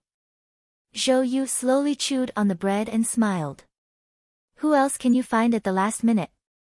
Other than that secretary of yours, I'm the most familiar with MX." This ace student of the First Military College's mecha department was already drenched in sweat. Previously, he had cooperated with the technical team to perform the hot start and basic operations, which had used up some of his energy. He looked at the lonely Su Lu and his heart skipped a beat. He tried to be as gentle as possible. "I know Secretary Bai is the pilot you've been secretly preparing for several months, but since the other party has used such a dirty trick, there's no other way. Now, you can only trust me and support me." Su Lu did not believe Zhou Yu's ability, which was praised by the entire First Military College. However, he always thought that a pilot had to have gone through real battles before to know the taste of death and blood. Only then could the MX's super maneuverability be displayed in a swift and fierce manner. Looking at the sweaty Zhou Yu, Su Lu suddenly felt that life was really strange. The first time he had piloted a mecha in battle was this officer beside him. And now, he had to snatch the control rights of Little White Flower from the other's hands. Zhou Yu did not notice Su Li's intentions. He only comforted him. Major Lan Xiaolong, who was in charge of protecting you, also knew that White Magnolia was arrested. He notified the military officer of 8,384, so you don't have to worry. Speaking of which, they're all from the 17th Armored Division. If the war god's own people were treated unfairly like this, he would definitely speak up. The military has always been very protective of its own people, but it's too late. He continued, this time, the mecha battle standard was actually decided by the war god. Lieutenant Colonel Li Feng was conscripted by the Academy of Science. This is a kind of balance. Otherwise, anyone could see that Fei Cheng was on Nutshell's side. Do you know about cultivation centers? Su Lu suddenly asked. There aren't many left in the capital ring. There are still some in Bermuda, Zhou Yu replied. After a moment of silence, Su Lu said, how confident are you against Madman Li? How would you know if you don't fight? Zhou Yu closed his eyes. When the time comes, I'll go. Su Lu didn't explain anything else and said very naturally.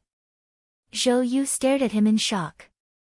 For a long time, he was speechless. Outside the capital special district, the heavily guarded all-weather command hall of the Ministry of National Defense was already packed with people even though it was still early in the morning.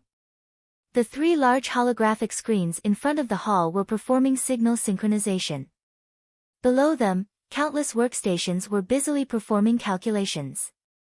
The citizens of the Federation didn't know that in this building, a very important matter was about to be decided today. The staff in the hall had a solemn expression on their faces. The Federal Academy of Science and the Shell Motor Company each took up a large work area in the 2 corners of the hall. The middle area was reserved for the technical officers of the Ministry of National Defense. Behind these staff, on several rows of comfortable seats, there were already more than 20 important people in military uniforms or civilian clothes. These people could basically decide many things in the Federation, but today, they could only watch the result and then passively announce the conclusion based on this result. The director of the Federal Academy of Science, Lin Yuanhu, sat in the middle of these important people. His aged face was calm. The generals and officials beside him couldn't tell if he was feeling anxious or not. As a leading figure in the academic world of the Federation, he had too many connections, supporters, and admirers in the political world. This was why so many people stood firmly behind the Academy of Science, cheering for him and helping him handle many things that he didn't want to handle personally. Looking at the battle environment of the Old Moon polar region that was gradually becoming clearer on the holographic screen, Lin Yuanhu narrowed his eyes slightly. He thought that once this was over, it was time for him to retire. Using a new generation of mecha as a closing song was a good choice. The feedback last night said that the ace pilot that had been secretly trained by the Shell Company for 100 days had been brought back by the Bureau of Proclamation. Lieutenant Colonel Li Feng had also started experimenting with the mecha. It seemed that there was nothing else to worry about. Below, in the Shell Motor Company's work area, Shang Qiu took off her glasses and rubbed her forehead. Looking at the technical data on the screen, she felt a headache coming on. She subconsciously turned to look at Lin Yuanhu, who was in the stands. She habitually scratched her itchy hair with the tip of her pen. She wondered if Zhou Yu would be able to force the Purple Sea into overclocking mode for 3 minutes in a mecha battle. A large military near-land spaceship landed in the Old Moon polar region of the Khaki Mountains. This region above latitude was under the direct rays of the stars all year round. The temperature was extremely high, and the terrain was extremely complex. Choosing this mountain range as the training ground for the Federation's new mecha would allow them to truly judge the combat capabilities and overall maintenance standards of the mecha from both sides. The back of the Old Moon was the base of the Federal Fleet. There was also a subsidiary base near the Khaki Mountains. 2 new mecha that carried the future of the Federal Army's new mecha were currently in the base making the final preparations for battle testing. All the technical staff had already left. The CEO of the Shell Company patted Zhou Yu's shoulder with a serious expression and said, "During your graduation exam, you defeated an instructor from the 1st Academy's mecha department within 1 minute. That was an ace pilot who had won the Purple Merit Medal, so you must have confidence in yourself." A complicated expression flashed across Zhou Yu's eyes. He said softly, "Please don't worry." After the CEO left, only Zhou Yu and Su Lu were left in this area of the base. As the technical supervisor of the mecha, Su Lu still had to finalize some final parameters and set up the monitoring authority. In the eerily quiet environment, Zhou Yu glanced at the white MX mecha that was 7 meters tall in front of him and suddenly asked, "Do you have confidence?" This was the question Su Lu had asked him the night before. Zhou Yu really wanted to know how he would answer. Su Lu closed the control panel on the ground and said calmly, "Against Madmanly, I don't have the slightest bit of confidence." After a moment of silence, he added, "But I have the determination." Zhou Yu looked at the back of the figure that was dragging the heavy black box and climbing up the mecha. Suddenly, he said loudly, "You really are a lunatic. I can't believe I actually agreed to let you go. I'm also a lunatic. Don't forget, the person we're going to face today is a lunatic. Su Lu did not turn his head as he replied loudly. Zhou Yu had come from the West Woods to the capital to study. Along the way, he had been branded with the mark of excellence.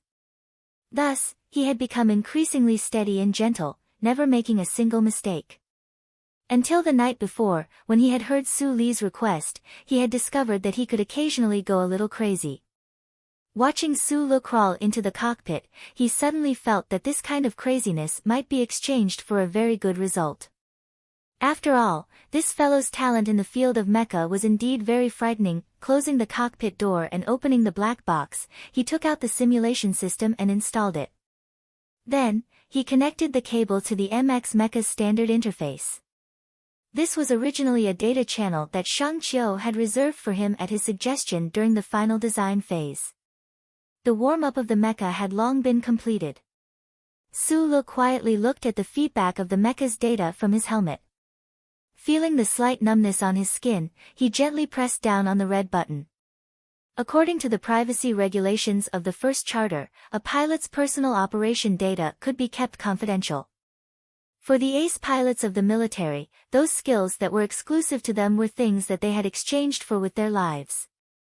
Unless the military conscripted them, no one could even dream of spying on their operations. Even the command hall watching from hundreds of thousands of kilometers away was no exception. Thus, Su Lu was not worried that his use of the simulation system would be discovered by others. In fact, this was also one of the things he relied on to participate in the mecha battle and face Mad Manly head-on. Perhaps someone would detect something from the way he operated the mecha and bring him some unknown danger, but he already did not care. Almost at the same time, in the underground base of the Kaki Mountains, in the Old Moon Assembly Base, in the S1 Capital Command Hall, the sound of an electronic countdown rang out. 10, 9, 8, 7, Su Lu calmly listened to the electronic countdown. His left hand was on the control stick, and his right hand was on the touch screen. This idea of mixing two control methods was probably only an unconventional engineer like him would dare to try. As the last chime rang out, the lights below the base dimmed for a moment. The sound of air leakage whistled, but it could not reach the inside of the mecha. The alloy hatch at the top of the base took 2 seconds to open. The load-bearing lift platform below slowly transported the heavy white MX mecha to the surface of the moon. The vision of reality merged with the light green capture system and appeared in the window of the helmet. Su Lu narrowed his eyes. As far as the eye could see, he could only see light all around him. The windless and dust-free Kaki Mountains were bathed in the blazing light. It was a scene of tranquility and danger. The central control computer of the MX mecha had already issued a warning. A vacuum environment was a very severe test for the life support system. Fortunately, the MX mecha had considered this point when it was designed for combat. Even if the exterior of the mecha was damaged, the internal cockpit could still ensure an independent life support system. It was just that it could not be maintained for too long. Beep beep beep beep. A series of sharp alarms rang out. In the field of vision where the light was the brightest, a light purple mecha suddenly appeared. Under the blazing light, the two newest MX mecha of the Federation in the Kaki Mountains appeared even more holy in their white reflections, while the purple appeared even more demonic and murderous. After the two mecha had been transported out of the base, the distance between them was only 200 meters. For a cheetah, it would only take a few breaths to reach its prey. However, for a new mecha with dual-engine technology and 4 times the power output, this distance was actually a little frighteningly short. The purple sea mecha moved, its dual engines at full power. One moment it was still far away, the next it had already turned into a purple shadow and was charging over. The instant the little white flower mecha set foot on the surface of the moon, Su Lu, who was completely focused, had discovered the figure of the purple mecha standing proudly in the light before the onboard radar. Being able to see it with the naked eye was naturally more direct than being able to see it with the radar. However, he had not expected that Mad Manly, operating the purple sea mecha, would make his move so swiftly and valiantly. In fact, he had not even chosen to attack with long-range weapons right from the start, instead intending to engage in close-range mecha combat at close range. The right arm of the white mecha had long been raised horizontally, and the hanging weapons mounted on the side of the mecha's arm began to spew wildly. However, the firepower systems of both mecha had already been modified by the final assembly base into low-light marking weapons used in training exercises. In addition, there was no air on the surface of the moon, so it was very difficult to hear those crisp and beautiful clicking sounds. However, at the same time that the little white flower mecha launched its long-range attack, the purple sea mecha, which was charging forward at unparalleled speed, made a preemptive judgment. Its heavy mechanical legs stomped viciously on a protruding moon rock, and the mecha's body moved in an extremely strange and powerful manner as it forcefully turned to avoid those beams of light that represented lethality, preventing the sensors on the mecha's body from receiving any signal of damage. In just an instant, the purple sea mecha had already broken through the blockade of long-range firepower and arrived in front of Sulu. Without hesitation, it silently and coldly used its hard alloy fists to punch towards the abdomen of the little white flower mecha. The massive inertia of the heavy mecha, the strong initial startup speed of the twin engines, and the evasive maneuverability under quadruple power were all used to their fullest by Mad Manly, who was operating the purple sea mecha. Using the simplest of movements, it created the most dangerous moment. The purple sea mecha's advance had left behind a trail of light dust on the moon rock, but before it could even touch the purple surface of the mecha, the killing blow had arrived in an instant. A moment later, a cloud of dust had descended. Near the Kaki Mountains, countless data collectors had been installed. The mecha of both sides also had monitoring equipment installed by the final assembly base. In addition, there were 7 highly sensitive satellites positioned above the polar regions of the old moon. These equipment faithfully transmitted everything that happened on the battlefield back to the conference room at the old moon base, as well as to the command hall on planet S1 hundreds of thousands of kilometers away. The instant the electronic countdown ended, everyone in the command hall fell silent for a moment. They stared at the 2 new mechas standing 200 meters apart on the giant screen. No one spoke, not even making a sound. No matter which side the technicians in the command hall belonged to, no matter which side those big shots watching the battle supported, at least in this moment, they all had the same feeling. No matter what standard the Federation adopted for the new mecha, and no matter what the competing interests behind the scenes were, at least they were very honored to be able to witness the first real battle of the Federation's epoch-making new mecha. The light on the screen was very intense, but the white and purple of the 2 mechas' exterior appeared even more intense due to the reflection of the light. The people in the command hall stared unblinkingly at the screen. Only after a moment did those technicians come to their senses and prepare to begin data collection. This was the first real battle of the new MX mecha. The technical parameters displayed by both sides in this battle would not only serve as a judgment for any possible disputes, but more importantly, this was a good opportunity for the Federation to collect data on the mecha. However, the technicians did not have time to do the work of data collection, nor did they have time to use the data to analyze the operating efficiency of the MX mecha's 3 major systems in a vacuum environment. Thus, they could only turn their gazes back to the screen. Because the purple sea mecha had moved, and the moment it moved with such power that it could swallow mountains and rivers, full of dominance. Its speed was unimaginably fast. The Federation had been developing mecha for many years. Mecha were renowned for their high mobility, but no one had ever imagined that on the craggy surface environment of the old moon, a mecha could actually display such terrifying speed. This sort of instantaneous activation speed and the wondrous acceleration that followed, could it be the change brought about by the twin engines? Everyone was aware of this point, but no one had time to sigh. Because everything had happened too quickly, the roar of the purple sea mecha's twin engines could not be collected. However, the people in the command hall felt as if they were on the old moon, watching the purple sea mecha roar away with their own eyes, as fast as lightning. Using this sort of speed to display a revolutionary breakthrough in mecha development. Shang Qiu stared wide-eyed and slack-jawed at the purple mecha charging forward at high speed on the screen, her hands gripping her pen tightly. As a key figure in the formation of dual-engine technology, she knew better than anyone else just what kind of speed a mecha could reach when the dual-engine technology was operating at full power. However, that was just data from the laboratory, tests under a simulated environment. Today, seeing the dual-engine mecha in action for real, she was still so shocked that she could not find words to describe it. Speed. The only thing that determined a mecha's performance and close combat power could only be speed. On the screen, the white mecha tried to use long-range firepower to seal off the path of the purple mecha. However, in the face of the terrifying speed of the purple sea mecha and the valiant operation of the pilot, the few weak beams of light that represented the firing line appeared so futile and weak. This was the frightening part of the new twin-engine mecha. Under the protection of supermobility, the inherent firepower system of the universe was already outdated.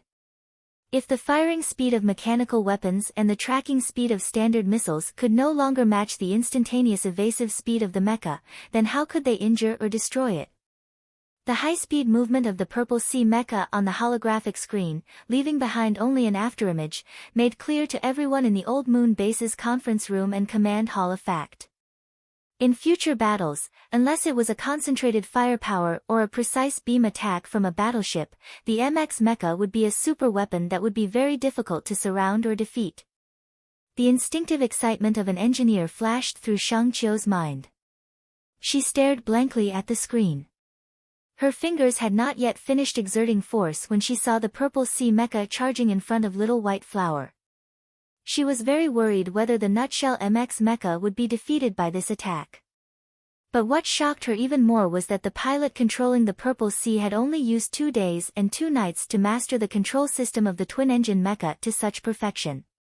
He had completely taken advantage of the speed advantage of the new MX mecha, abandoning the original federal military mecha movements to pursue close combat instead of long-range attacks. The Lees of Philadelphia were indeed geniuses on the battlefield. Only a genius mecha warrior would dare to completely abandon the original mecha control method in his first real battle and rely on his instincts to change his battle strategy at the last minute to maximize the mobility of the twin-engine mecha. This choice undoubtedly proved that the crazy person in the Purple Sea mecha had extraordinary calmness and strong confidence in himself. The officers and technicians in the command hall who were watching the screen stared dumbfoundedly at the brilliant purple light.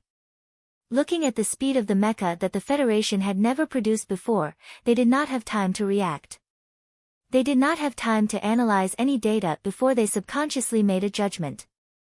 The battle between the two MX mecha seemed to have just started and was about to end. The military bigwigs behind the command hall who stood up after being shocked by the speed of the Purple Sea mecha were also thinking the same thing. Even if the Nutshell pilot was the best ace pilot in the federal military, in the face of the violent and swift attacks of the Purple Sea mecha, he would definitely not be able to make the most correct response. The white mecha that was obviously still defending against long-range attacks and close combat would be like its codename Little White Flower in the next moment, swaying and shattering in the vacuum of Old Moon Mount Kaki. The strong mechanical arm took up a quarter of the field of vision. The glossy purple exterior reflected the light of the stars. The fiercely contracting joint components and transmission pipes were so clear and were getting bigger and bigger. Su Le had always thought that Mad Manly had only been in contact with the MX mecha for 2 days and could not be more familiar with it than himself. But seeing this scene, he knew that he was wrong. Under such circumstances, even the fastest reaction speed of a federal military pilot would not be able to allow Little White Flower to make the correct response. But he could, because his nerves were thicker than others, and his reaction was faster than others. In the dark cockpit, his fingers quickly swept across the screen, and at the same time, the warm energy in his body also burst forth in an instant. Through the simulation system on his body, it sent precise signals to every component of the mecha. The alloy fist of the Purple Sea mecha was enough to defeat the enemy in 1 hit. With the huge force and high speed of the sprint, it seemed impossible to dodge. So Little White Flower did not dodge. Instead, At the moment when the alloy fist was about to hit its body, its left mechanical leg stepped back and its right mechanical arm struck out as fast as lightning. In a vacuum environment, the alloy fist of the Purple Sea mecha could not make the sound of air exploding. But that fist that broke through the air and landed in the eyes of everyone watching the foot of Mount Kaki, was mixed with endless dominance and murderous intent. Little White Flower's mecha moved, but its movement was hurried and helpless. As if it had been blown by a strong wind, its waist twisted slightly. But it was this seemingly helpless twist that the Purple Sea mecha's fist, which had been charging up for a long time, brushed past the left side of the white mecha's chest and collided directly with that mechanical arm that had appeared out of nowhere. The two strong alloy fists collided heavily. In this instant, it seemed that the hard alloy surface could be seen slowly deforming under this impact, revealing the complex internal components. When the mecha collided, there was no sound. This scene fell into everyone's eyes like a clap of thunder, waking everyone up. Non-standard movements. In the ground command hall, the invited dean of the 1st Military Academy's mobility department leaned on the railing, his eyes narrowed as he watched the two mecha collide for the first time on the holographic screen. He said in a low voice, "All non-standard movements." No one paid attention to what he was saying. Everyone was staring at the holographic screen, dumbfounded. If it was said that Lieutenant Colonel Li Feng, who was piloting the Purple Sea mecha, was able to use the new MX mecha's functions to the maximum in a short period of time because of his identity as the descendant of the war god, this was an amazing but acceptable feat. But the pilot sent by the Nutshell Company to operate the white mecha was actually able to make an effective response in such a short period of time. Although it was a bit embarrassing, it had successfully blocked the Purple Sea mecha's domineering attack. This made everyone unable to believe their own eyes. How fast is the hand speed required to do this? Most of the people in the command hall were professionals. Although they had not personally operated the new mecha, they knew that under the Purple Sea mecha's domineering attack, the reaction time left for the white mecha pilot was very short. To be able to continuously input commands to operate the mecha to make the only feasible response in such a short period of time, what kind of hand speed and vision did this require?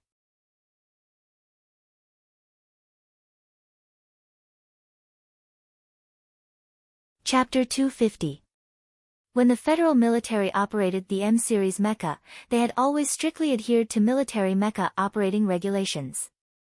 This was because the cruel reality of the battlefield had long proven that any tactical maneuvers that went beyond the regulations could only become a flashy dance of death in battle. Military mecha were tall and heavy metal existences. They resembled humans, but could not be real humans. To control this giant battle machine through those complicated circuitry components, those cumbersome regulations were precisely the most efficient method. In the command hall, the head of the 1st Academy's mobility department stared blankly at the screen. This was because he knew very well that from the high-speed start of the Purple Sea mecha to the unbelievable hand speed of the Little White Flower mecha, whether it was the way it moved or the combat techniques, the mecha operating methods of the two pilots were completely different from what he had been taught for decades. Twin engines, 4 times the power, and unprecedented mobility made the new MX mecha a brand new existence. He had already thought beforehand that the operation of the new mecha would definitely change, but he had not expected that it would require a brand new operating method to be able to unleash the power of this new mecha. War god Li Pifu had once single-handedly killed his way into enemy lines, using an old M-series mecha to kill the Emperor of the Empire, and then retreated bathed in blood.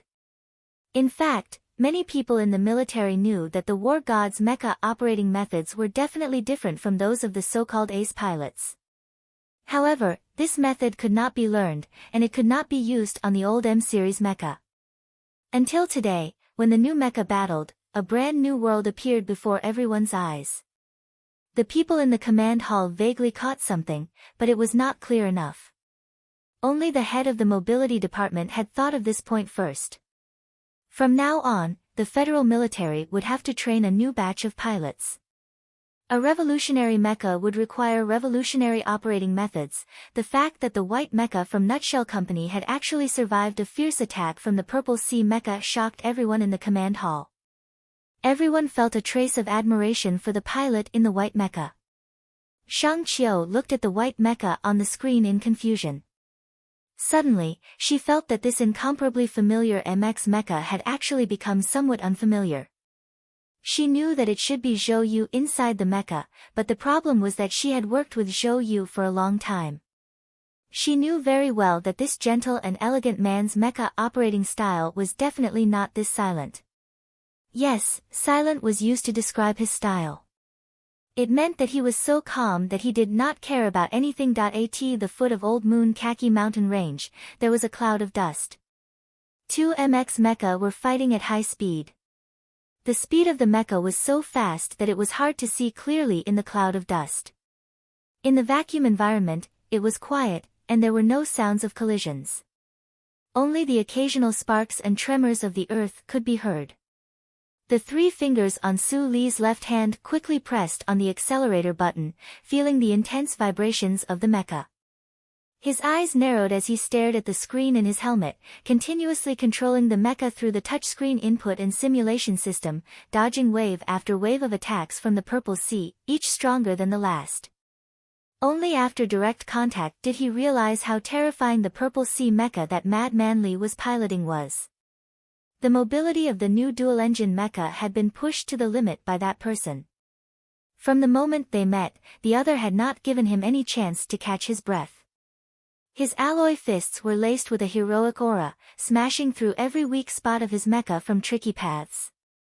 If he had not performed above his usual standards at the very beginning, the little white flower mecha would probably have long been struck down by the Purple Sea, only to be humiliated by the other. The battle between the two new mecha was in reality no longer the mecha battle mode of the past. Instead, it was more like a close combat battle between military experts. It was also like those Jianghu disciples wielding large swords in the dark of the night, filled with a bloody and direct style.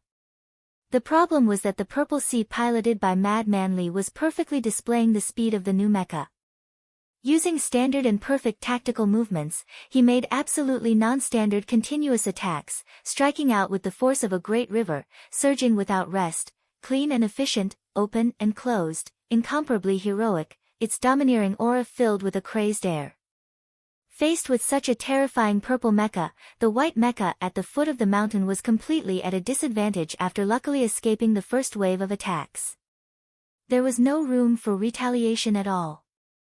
He was no match for Mad Manly. At this moment, Sulu recalled what Bai Yulan had once said to him in the underground base. If you encounter Mad Manly in a mecha, you had best avoid him as soon as possible. In the past, he had not understood this saying very well, but at this moment, watching the purple mecha's intimidating and oppressive attacks under the illumination of the screen, he finally understood more.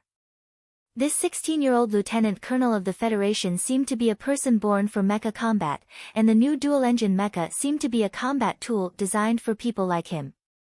In just 2 days and 2 nights, Mad Manly had already become one with that purple mecha. His control was perfect, clean and swift. He dodged and weaved in and out of the way like a gust of wind, making people feel suffocated. The alloy fist scraped across the surface of the mecha, leaving a deep gash. The sharp armor-piercing blade extended from the spherical joint and slashed towards the left side of the white mecha, where the central control chip was located. The white mecha twisted its body forcefully in this desperate situation, its 2 thick mechanical legs moving in standard steps as it retreated backwards. Sparks sprang up on the surface of the mecha, and then were quickly extinguished in the oxygen-free environment like a string of shooting stars. The close-range weapons of the mecha blocked each other, and from time to time, terrible cracks appeared on the hard alloy surface. From the looks of it, the Purple Sea mecha had already gained an overwhelming advantage. However, what was strange was that every time the Purple Sea mecha was about to hit a vital point, the white mecha seemed to be able to predict where the Purple Sea mecha's next attack would come from and dodge in advance. From the start of the battle until now, it had actually only been less than 30 seconds, but the Purple Sea mecha had already completed countless dazzling non-standard mecha combat moves, causing great damage to the white mecha's body. However, the white mecha had still not been knocked down. Whether it was the people watching the battle in the command hall or the aloof Li Feng controlling the Purple Sea Mecha himself, all of them felt a sliver of doubt towards this situation. Who was the pilot of the Nutshell Mecha? How was he able to withstand the violent and high-speed attacks of the descendant of the Fey City god of war under such circumstances? The exterior of the little white flower mecha was full of scars, and occasionally, black liquid would spurt out. It looked like it was in a mess, but it did not suffer any fatal attacks. It fought and retreated at the foot of Kaki Mountain, and it seemed to be able to keep up with the operating speed of the Purple Sea Mecha. The data sent back to the command hall also proved this point. Although the hand speed of the pilot could not reach the explosive speed at the very beginning, it was still amazingly fast. However, if the battle continued like this, the mecha that was swaying like a white flower under the barren hills of Old Moon would not be able to hold on for long. Defeat seemed to be a foregone conclusion.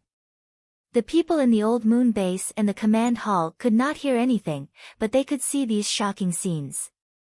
The two young people who were in the mecha could clearly feel every vibration of the mecha, and every damage. Right then, all of Su Li's mind and willpower were focused on operating the mecha.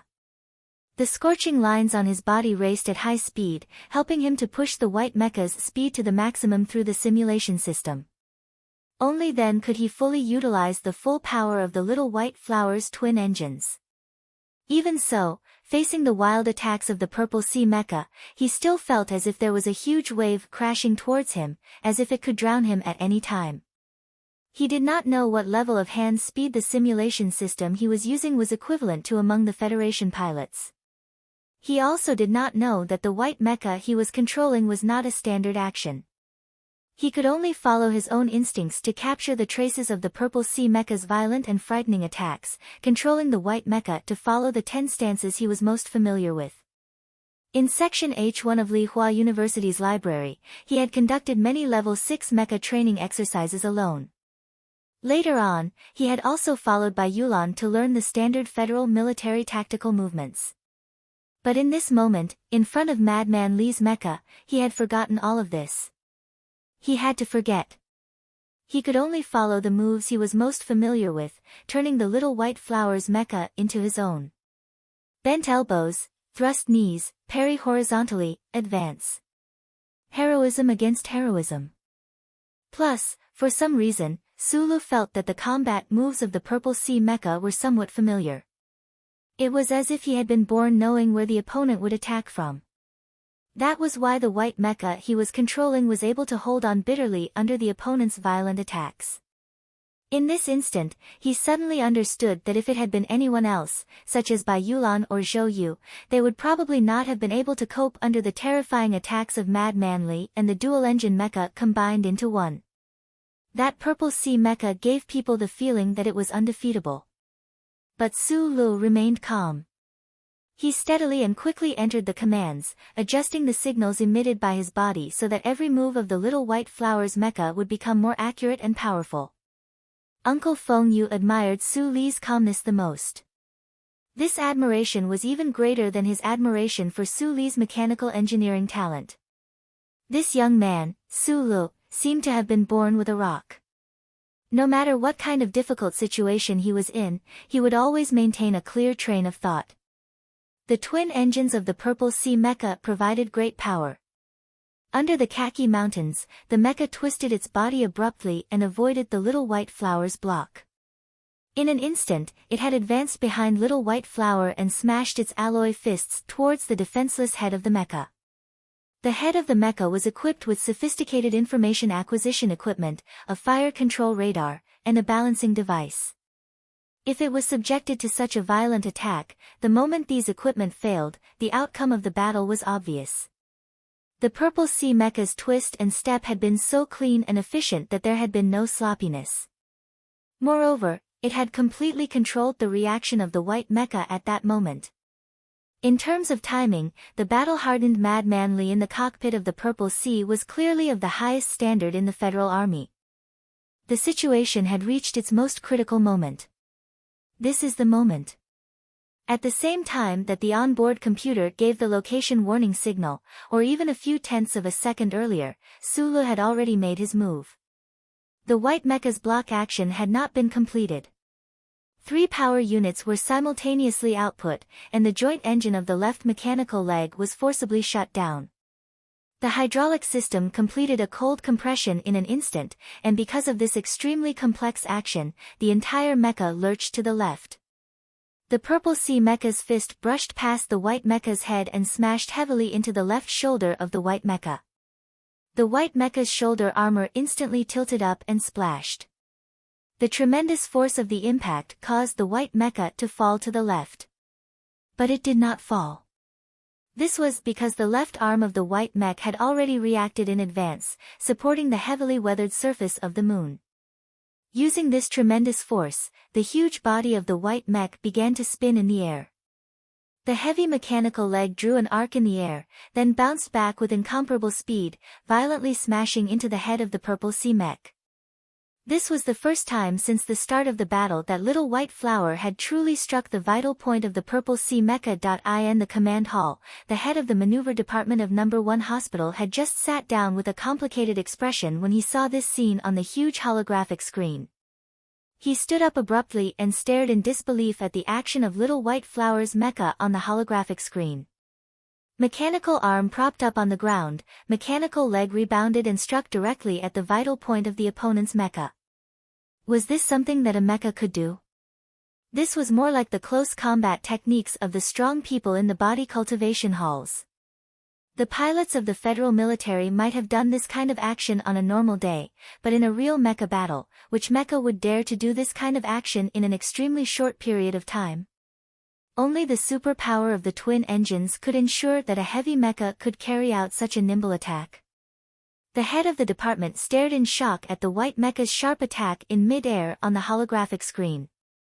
Before he had time to sigh with emotion, he found that today's battle between the new mecha had once again given him a shock in terms of concept.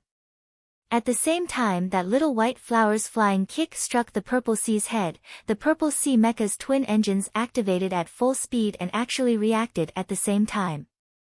There was no time to retract the alloy fist that had struck out, but the purple sea mecha's mechanical leg bent at the same time. Relying on the power provided by the jet stream, it slid through the air, and the hard joints of the mechanical leg struck the white mecha's abdomen viciously. The purple sea mecha charged forward violently, and the white mecha kicked back sharply. The moment the two sides came into contact, a huge force was unleashed at the same time, and both sides were sent flying back more than 20 meters. The heavily weathered surface of the moon was thrown into a cloud of dust by this attack, and it did not settle for a long time. The upper half of the purple sea mecha was severely damaged, and there was a terrible crack. Not far away, the white mecha was even more damaged. The outer armor structure of its abdomen was clearly deformed. The two mecha stood tens of meters apart, and in the middle of the moon's surface, the deep imprint of a mechanical palm was very obvious. You're tuning in to the Blissful Bookshelf YouTube channel. We're so grateful for your support, and don't forget to subscribe to join us on this incredible journey through captivating stories. Your generosity through donations truly makes a world of difference, as it's the primary source of revenue that allows me to expand and enhance this channel for you. Thank you from the bottom of my heart for being a part of this adventure.